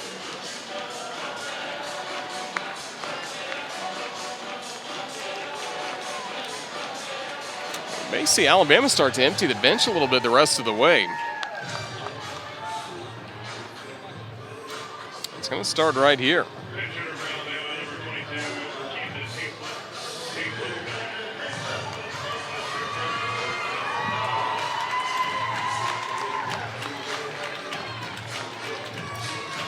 Well, as a baseball player that's on the bench watching your team score 18 runs, there's nothing more fun than finally getting an opportunity to get in there and say, hey, I want a piece of all these runs. It's Camden Hayslip. Saw some action earlier in the season for the Crimson Tide, but hasn't had too many starting opportunities for Alabama. Want to get depth in front of him. This is now the 8th game he's played in. Did make 2 starts earlier in the year. Another young bat that the Crimson Tide like. Top-rated outfielder, second-ranked recruit from the state of Tennessee by Perfect Game Baseball. Also a Perfect Game and Under Armour All-American. Ton of bat speed, a lot of power. Got a bright future. You can tell he's not in there trying to hit a single. Got to keep his head down in there. That's a little bit of a freshman move, but you got to stay focused on it. He'll learn that, but bright future ahead of him.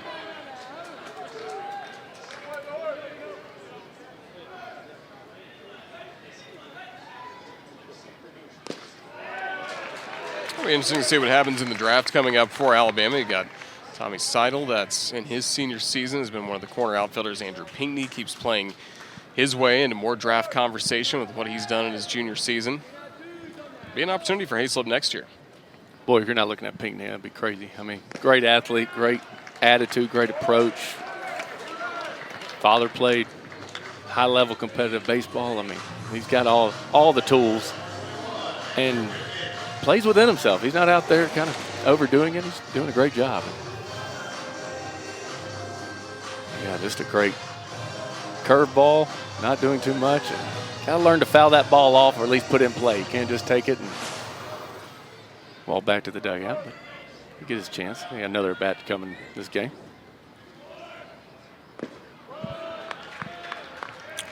Top of the inning, doing what he does best, throwing out a runner on the base paths. He has done that 4 times for the Crimson Tide, and he's shown he can do it at second, at third, also at home this year.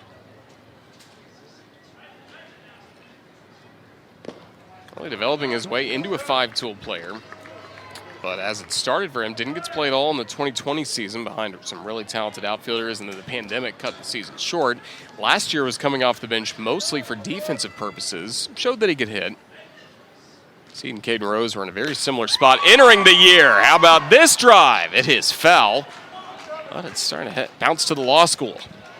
Tell you what, rhythm matters in baseball. It's hard to come in and be a defensive player and kind of get that bats, and that's why it kind of takes some time to develop great players. Even more impressive when freshmen are able to do it, but Pinckney's really developed the way you'd like to see in college, even though it's not been the typical freshman, sophomore years, but he's gotten it done and figured it out. And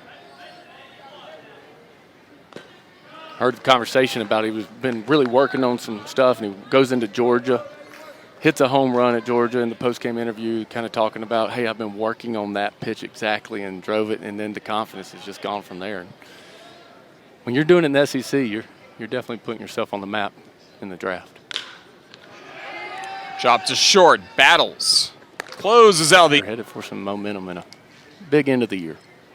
Zach Gregory leads off the inning for the Razorbacks, so 18 runs already for Alabama in 5 innings of the plate. It's already the most runs Alabama scored in a game all year. Previous high had been 14 against Binghamton back on March the 12th. 2-0 already to Gregory. It is notable around the SEC, Texas A&M, 9-5 lead over Ole Miss. Situation's pretty simple. Both teams came in tied today in the SEC West race, trying to win the division. But an Arkansas loss and A&M win hands the Aggies the division title outright. Yeah, four years in a row is hard to do. I mean, that's pretty incredible that they've been in the hunt for that. Shows Coach Van Horn's experience and ability to not just have great players, but develop them every year. And now in this day and age to bring them in and have them ready to play year one. They lost a lot off last year's team. They really ran away with the SEC championship, won all 10 series in the regular season. Just past Eblin here. Gregory is aboard to begin the Razorback top of the 6th inning. And also, they lose one of their best starters in Peyton Paulette to injury, so they're without their normal expected ace. You would think you had the rotation set up perfectly with Paulette, Connor Noland, and then Hagen Smith, and then you have to go back to the drawing board, and they've still played among the best teams in the SEC. Yeah, exactly right. I mean, they came in today prepared, ready to compete, had the arms to do it, but that's why you have to play the games. Caden Wallace has been playing the game. A solo home run back in the 4th inning. Second homer of the weekend, had the big 3-run shot, and he's hitting some absolute bombs out of this ballpark. Yeah, off of fastballs and now breaking balls. I think if you keep the breaking ball down, it's still going to be a struggle pitch for him, but I have to take my medicine. I said he was struggling with the off-speed ball, and he hit it out of the park, and so I tip my hat to you, Caden. Great job. Back to Jean. It's a 2nd for 1. Jarvis to first. Won't get the twin killing. But some nifty glove work on the mound by Antoine Jean to get the out at 2nd. How many times as a shortstop, Jarvis has a lefty turning and just absolutely smoking one at his ankle and still having a chance to get it. Look at this. So he's running in, expecting it high, picks it, jumps over the runner, and still almost makes a play. It's a heck of a play there by Jarvis to make that even an attempt at a double play.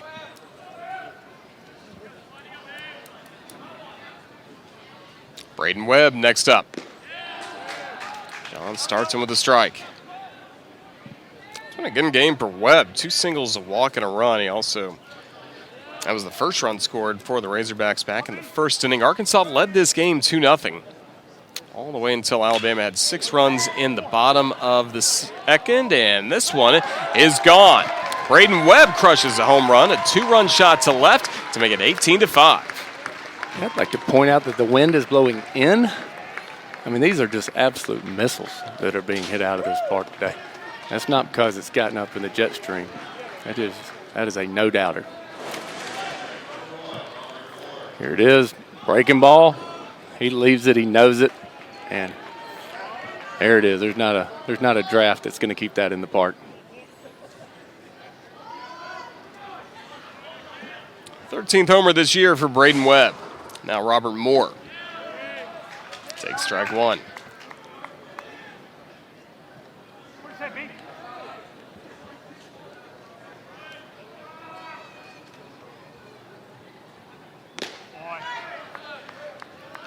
Talked so much about Arkansas's defense, more a big reason why. Only one error this year and now over 200 chances. And you had a chance to talk to him before the game about some of his preparation that he does. Yeah, I did. I saw him going into his back pocket to kind of check out all the shifts they were doing. So I just asked him, what all's on there? And he said, not only does it have every hitter and where we're going to play them and the shift, but it also has where we're going to be with 2 strikes.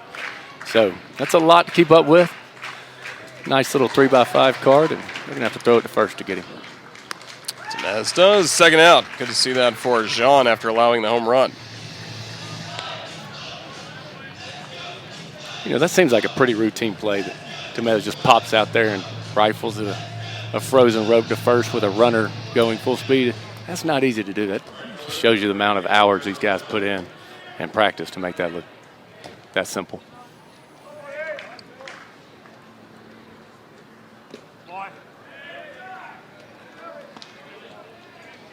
Chris Lanzelli, one of the best stories of the weekend for Arkansas. 6 hits over the weekend, hitting an RBI single back in the first inning today.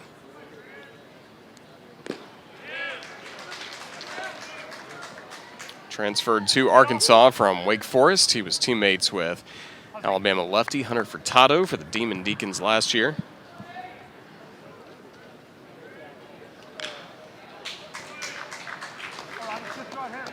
Working quick, getting ahead, doing everything you want to do. Giving up a 2-run home run, no problem. Get in there, throw strikes. Don't give Razorbacks any hope, really. Hard to hit your way out of this deficit.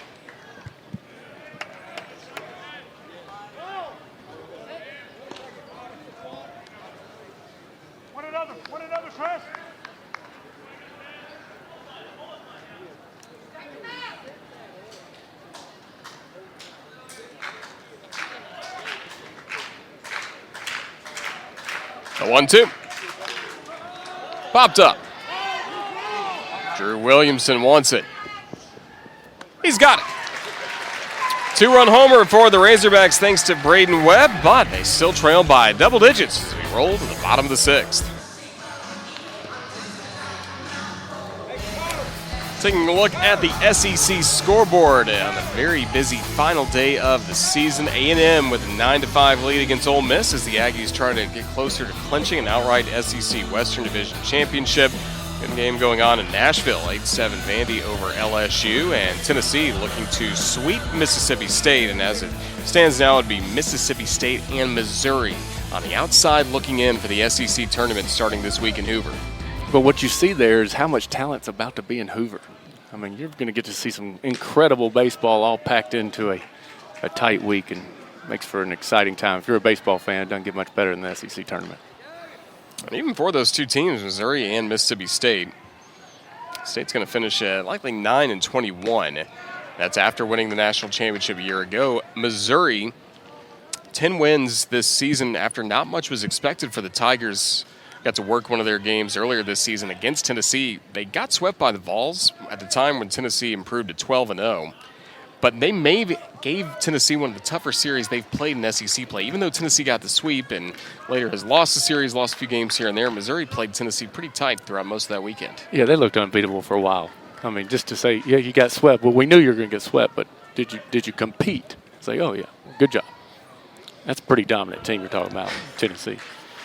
That's incredible. You don't hear that a lot. You can hear that in football. You hear it in other sports. Baseball is so difficult to win consistently day in, day out. You have to have multiple pitchers. Like you can see this today, right? You got Alabama, Arkansas, and we told you it's 18-5. You'd probably guess it was the team competing for the Western Division championship, but no, it's actually the Crimson Tide, and so they put together something pretty special. So Williamson aboard with a leadoff walk. We've said that several times today, so that means a man on base for Dominic Temez. And for more on the Crimson Tide catcher, let's check in with Kira.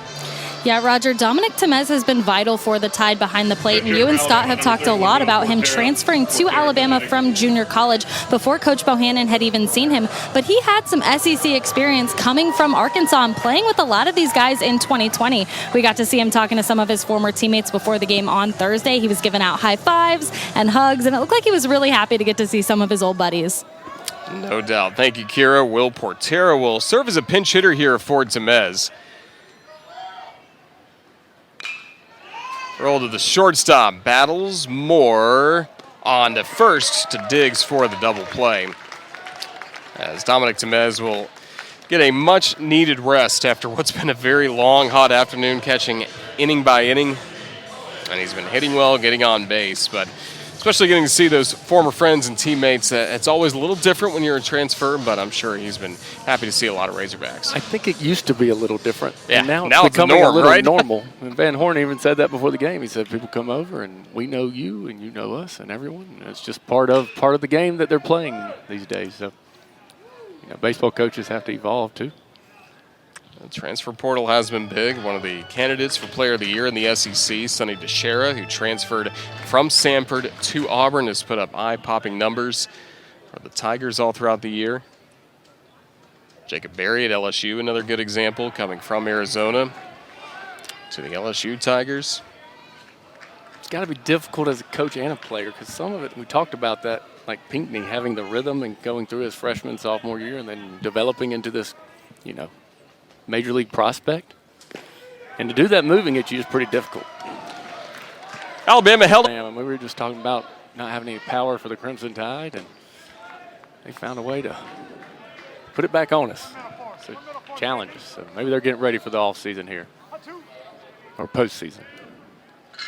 Well, Tide know they'll be going to Hoover. No, they'll be playing on Tuesday. Seeding still a little up in the air, depending on making sure they get this win. Also, what some other games around the league will dictate.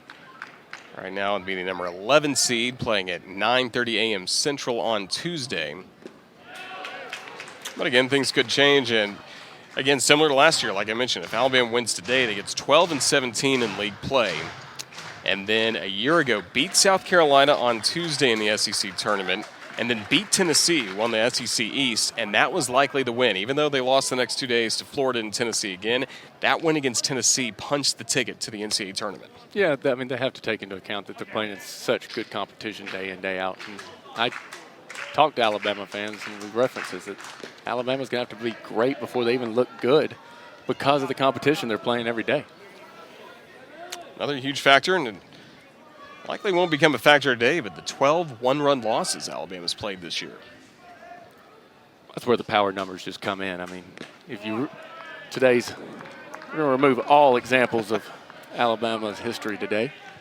However, they just haven't had that power number, hadn't had the ability to take that 5 or 4 run inning, or 12 one-run losses kind of exposes you're not having the power numbers that other teams do. There's a leadoff walk for the Razorbacks. Leadoff man aboard for Arkansas for what is only the second time today. You want to talk about a difference in the game. Strikes is really it. I mean, you're getting your players in and off the field a heck of a lot quicker. Not getting free passes. And working within a pretty tight zone, too. High drive to right. And the catch is made by Andrew Pinckney. It's good contact, but Turner a fly out to right.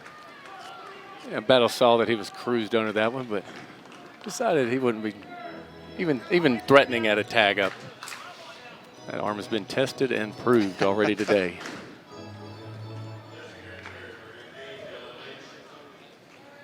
Dylan Leach at the plate, 0 for 3 in today's ball game.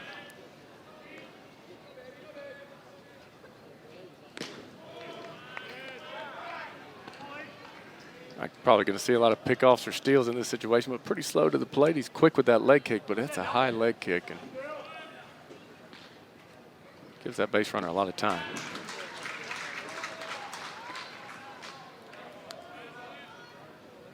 That fastball jumps on you, and the changeup doesn't look much different, but then you look at the radar gun, it's 77.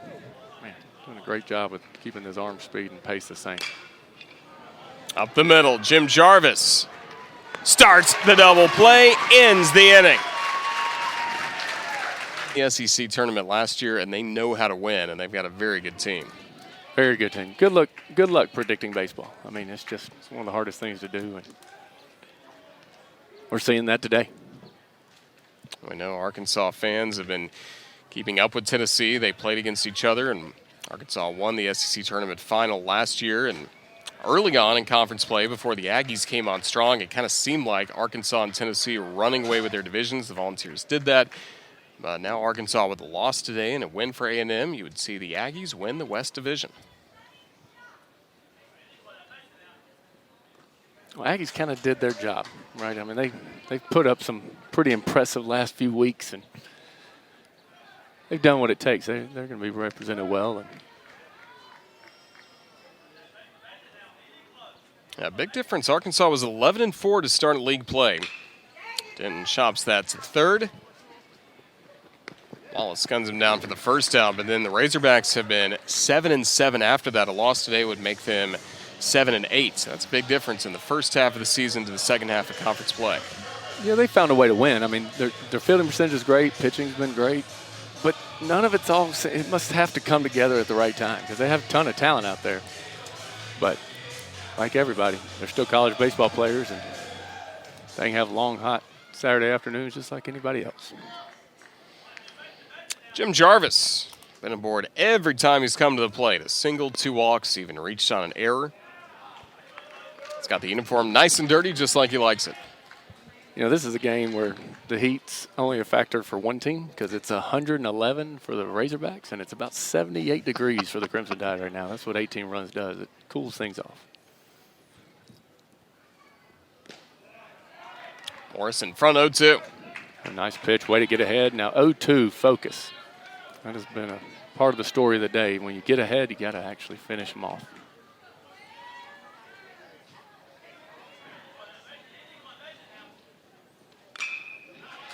After choking up, another base hit for Jimmy 2 strikes. Jim Jarvis. Jimmy 2 strikes, that's perfect. I mean, I cannot get used to seeing it. I want to say it's wrong, but it keeps being right. So well done, Jarvis. I'd say to all hitters out there, have a 2-strike approach. It doesn't always have to be crazy, but it works for Jarvis. Well done. Just said it. When you get ahead 0-2, you got to find a way to finish it. Threw that breaking ball right down the middle.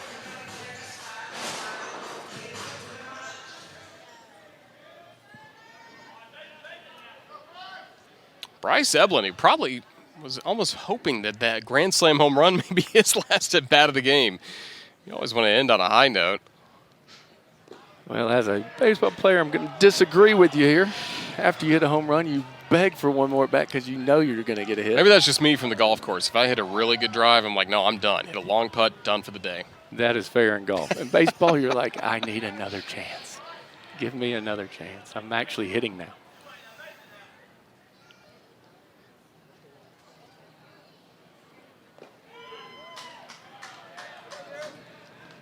A big home run for Eblin, his second of the year, and able to go the opposite field out and left. Another key bat for the Crimson Tide moving into the SEC tournament and anything beyond. His last homer came on March 29th against South Alabama here at the Joe. Pretty similar. March baseball versus middle of May. Versus a weekend. Yeah, midweek, weekend. That's one to remember.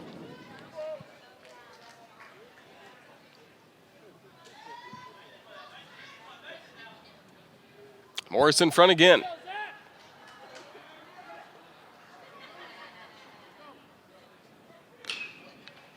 Chop to first.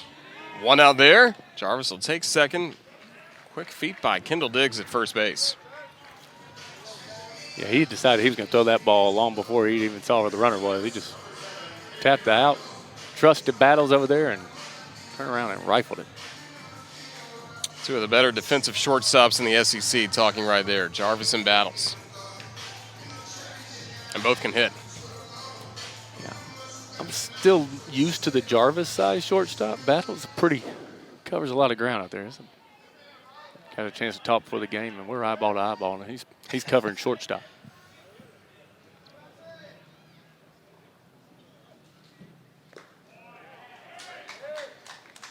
Kid Rose a single his last time up.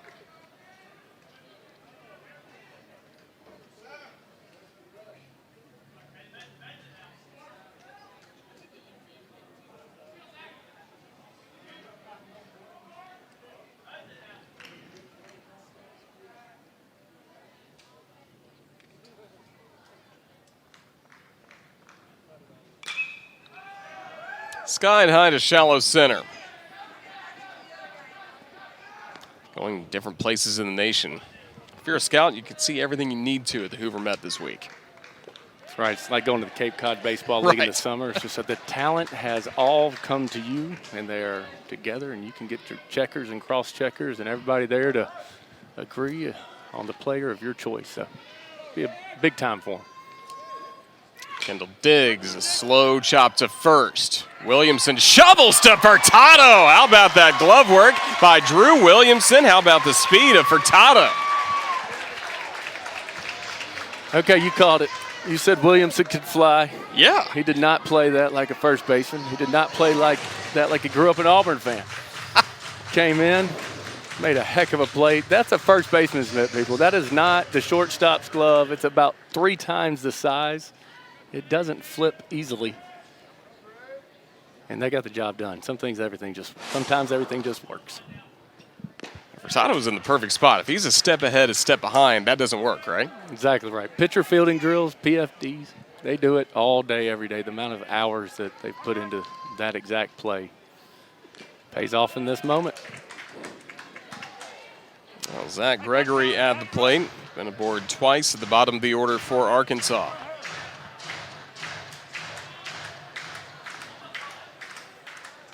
It's fun to watch a baseball team playing loose. I mean, that's the kind of play probably not doing if it's a 2-2 game. That's how you want them to play a 2-2 game. You want to come, be aggressive, get the ball, have fun while you're playing the baseball. That was the message Brad Bohannon had coming into this series. He looks back to earlier in the season when Alabama went to South Carolina. The Crimson Tide had been playing well. South Carolina had just been swept by Auburn. Lo and behold, in Columbia, South Carolina sweeps Alabama. He thought in large part because those guys just played loose and free the entire weekend like they had nothing to lose. Yeah, it's hard to play like you have nothing to lose when you have something to lose. You got to get in there and you compete. You use your confidence, and that's why we talked about the energy of the game. Anytime there's some momentum, try to build on it. And you see kind of the byproduct of that loose play now. Slowly to first foul, and now the Crimson Tide with that kind of mentality this weekend on the verge of snapping a 5-series losing streak that went all the way back to the Tennessee series loss after the Tide swept Ole Miss. But to snap that skid against a team that's ranked 7th in one poll, 5th in another, says a lot about this Alabama team, considering Arkansas is playing for as well. Just past Eblin, a base hit for Gregory.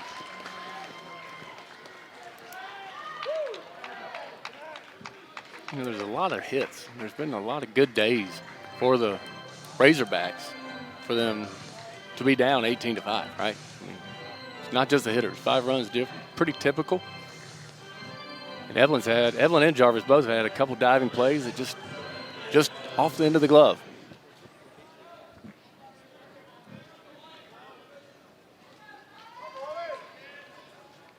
Top of the order, back to the plate. Caden Wallace rolls it sharply to short. There's one. There's trying to get Alabama retired. The last 2 innings, Crimson Tide have been held off the scoreboard.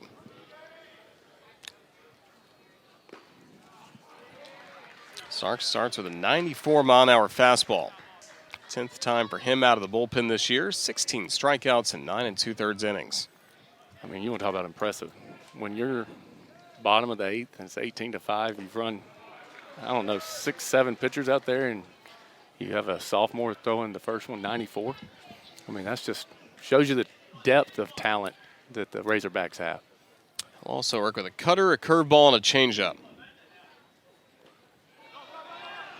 This one gets away, and Hayslip is aboard. Strikeout, wild pitch. I would like to know how many 2 strikes get on base the Crimson Tide has had. I mean, I bet half of their hits have come with 2 strikes, half of their getting on base. Pretty impressive. Got to finish them when you get into that position. 0-2, start fast, and it's cruising back to the backstop for a free base on a strikeout. So actually be a pass ball, and that's Leach, not Turner, who is behind the plate. The DH moved to the catcher spot just prior to the 7th inning, so a pass ball on Leach.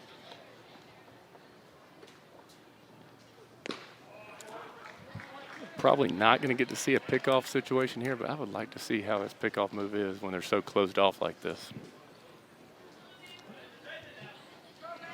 A lot longer turn and pick move.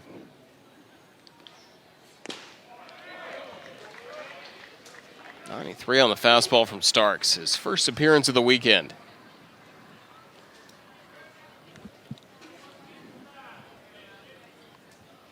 Pinckney homered last night, an RBI double earlier in the second, also showing off his strong arm in right field. It's really hard to know how to pitch him. He's hit a breaking ball into the right center gap. They came under his hands with a fastball, and he doubled to down the left field line. Just kind of a all-around hitter, feeling it right now.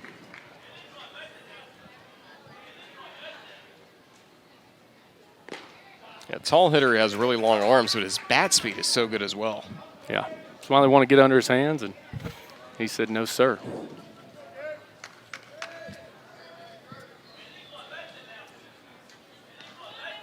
Two.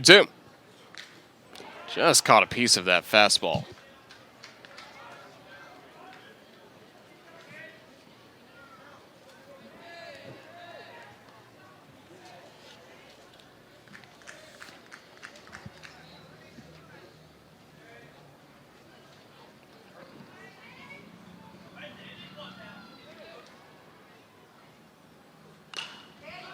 Pops up a breaking ball. Razorbacks will run out of room. There may have been a chance there for Leach and Diggs. Had to go a long way, both of them. Yeah, that's got to be Diggs' ball, though. I mean, he's got to beat Leach there. You got to pad the wall over there. Just probably tough to be coming in. That's not a catcher's play. And I say that Diggs, I see where he's playing. They're not holding on, 18-5. So, yeah, pretty long run for both of them.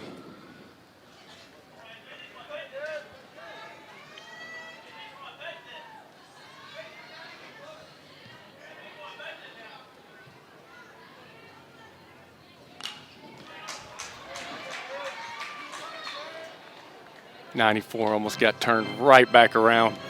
I doubt he's going to get another fastball right here. He's going to see something off speed. I would hope he had that dialed in, but probably be throwing him a changeup right here. See if we can get a changeup low and away.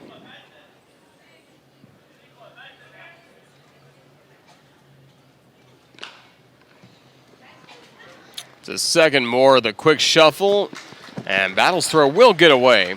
Pinckney running through it and will not advance. Well, the Razorbacks cut down the lead runner. So that's what you're looking for there. You're throwing 94, you're not trying to throw some big off-speed pitch. You just want to change up 82. It goes off the end of the bat. Had a chance for a double play, but Pinckney's about as hard to double up as you can. Of anyone you're going to find on the Crimson Tide team. But Leach almost beat him down to first. I mean, he was hustling. Catcher, well done. Way to come in and hustle. Pinch hitting time for the Crimson Tide. Eric Fago, transferred from Stetson. Got to be part of last night's senior night festivities for the Crimson Tide.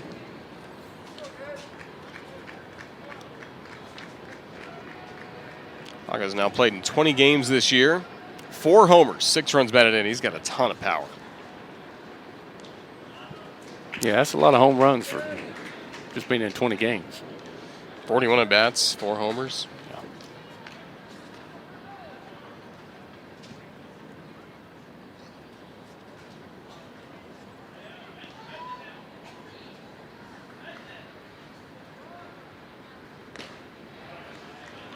Foul tip, and it's 2-1. It's a 2-0 cut right there, though. He didn't get cheated. That's how you're supposed to take a 2-0 cut. Go up there. If you miss it, you miss it. Now it's 2-1. No problem.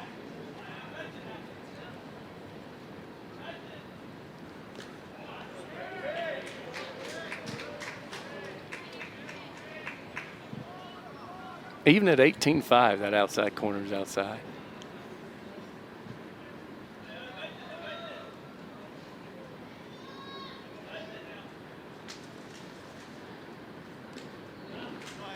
That one gets away, and the walk to Fago. 2 aboard for the Crimson Tide. You know, there's a certain level of respect you want to show your opponent. And they're not holding Pinckney on at first at all. He's not stealing.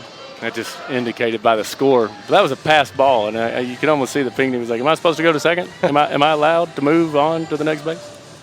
You are. You have to.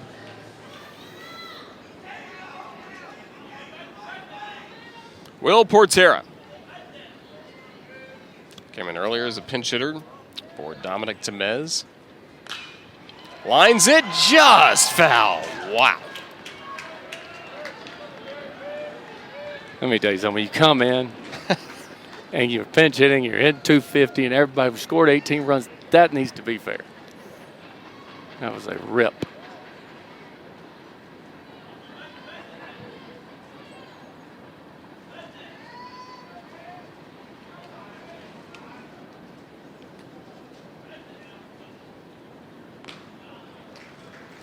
So baseball's a game of superstition.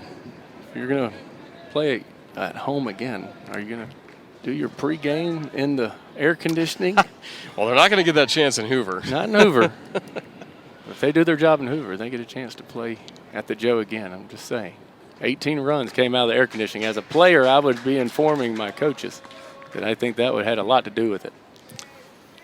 Maybe it would have been a situation if it hadn't been a night game before. Maybe it would have been normal BP on the field today, but played late into last night, over 3-hour game. Says Coach Bo having a good feeling with his team, knowing what responds as well. How about Will Portera socking it way foul? Some of the best launch angle he's had this year. He's still looking for that first home run. I will tell you this about hitting indoors. Every hit feels like a rocket because you're getting enough of the echo, you're getting enough of the sound that when you hit it, it sounds like it's a home run. And so from a confidence standpoint, it feels great to hit indoors.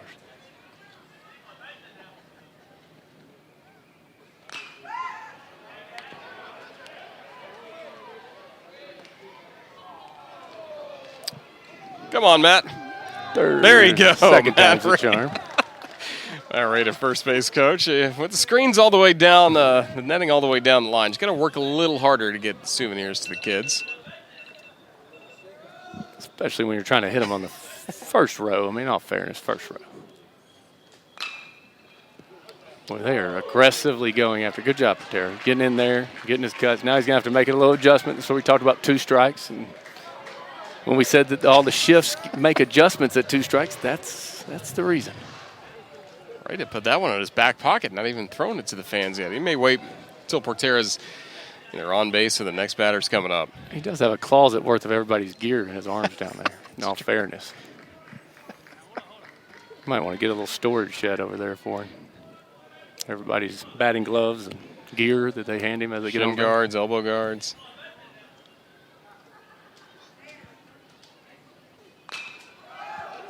Into foul territory. Diggs does the dance under it and puts it away.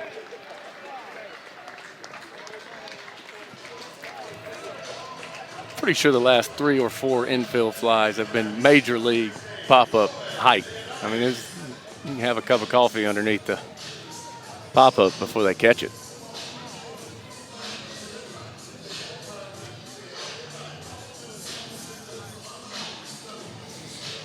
Well, the guy that's swinging well for the Crimson Tide to close out the regular season, Owen Diodati. RBI single back in the second inning. Got Alabama on the board, began really the comeback in earnest.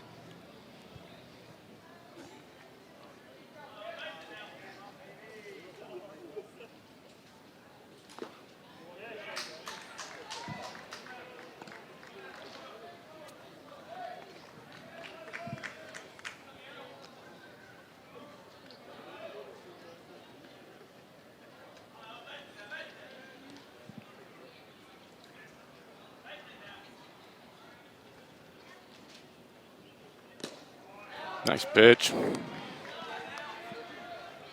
Comes back in after a 1-0 that just missed on the outside corner. Shows no emotion and just drops it in on the outside corner. Well done. This has been a long inning for him as well. That was his 25th pitch.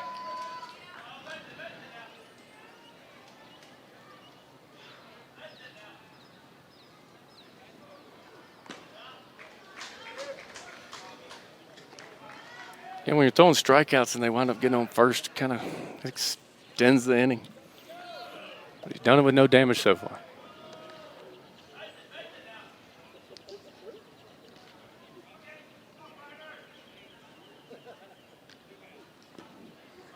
Bounces in the home. Leach will keep it in front and just to his left. Runners stay where they are. Leach looking good behind the plate. Bouncing up, blocking things up, backing up. I mean, shows you what, when you're having this much heat and this late in the game, some fresh legs behind the plate's been a great decision. Bohannon's had all the answers today.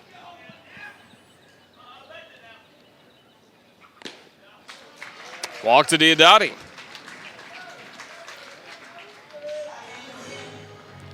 Nick Griffin is getting loose in the bullpen for Arkansas, freshman left-hander.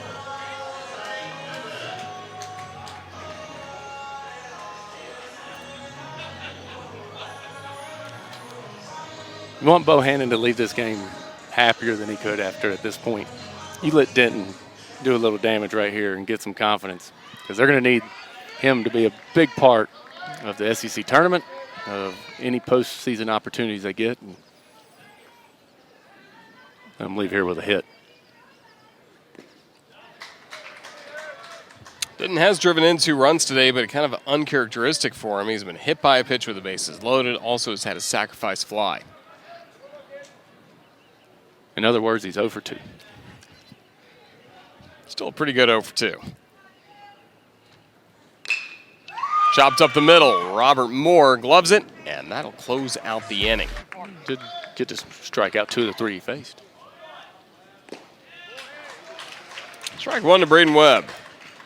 It's had a really good game for Arkansas. One of the bright spots today with 3 hits, including a 2-run homer his last time up.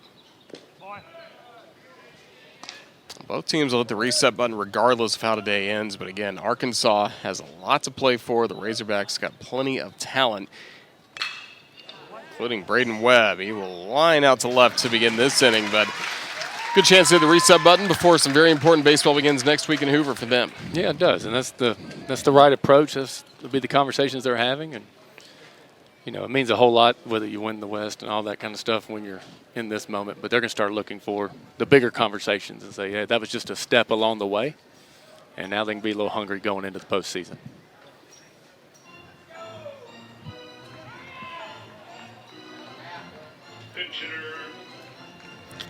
Waiting for just a moment for Arkansas to announce its pinch hitter.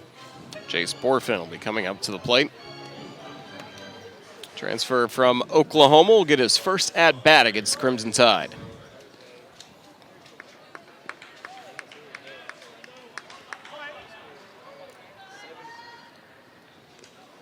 And this is in the spot of Robert Moore in the batting order for Arkansas.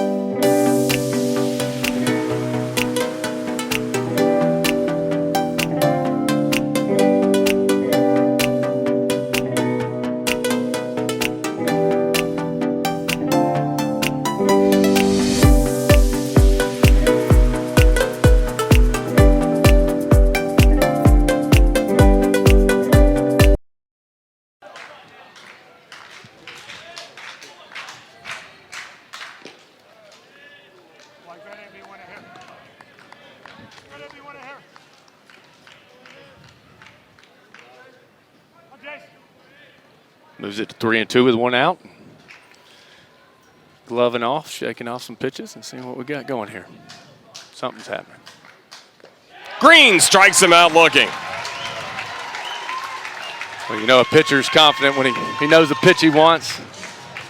Probably, I'm assuming he was shaking off fastballs. He's got some confidence in that slider, and he just drops it right in there and freezes the pinch hitter. That's how he was looking late last year when he came on so strong for the Tide. Bumps at a fastball to Lanzilli. He's working fast. He's throwing in the 90s. He's very compact. Looking confident.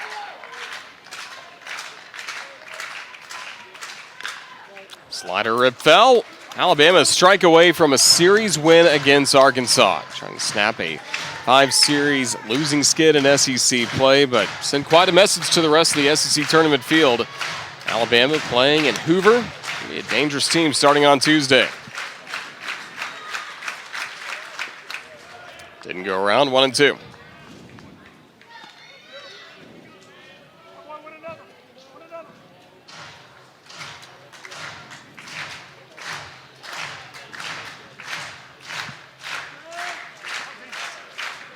The 1-2.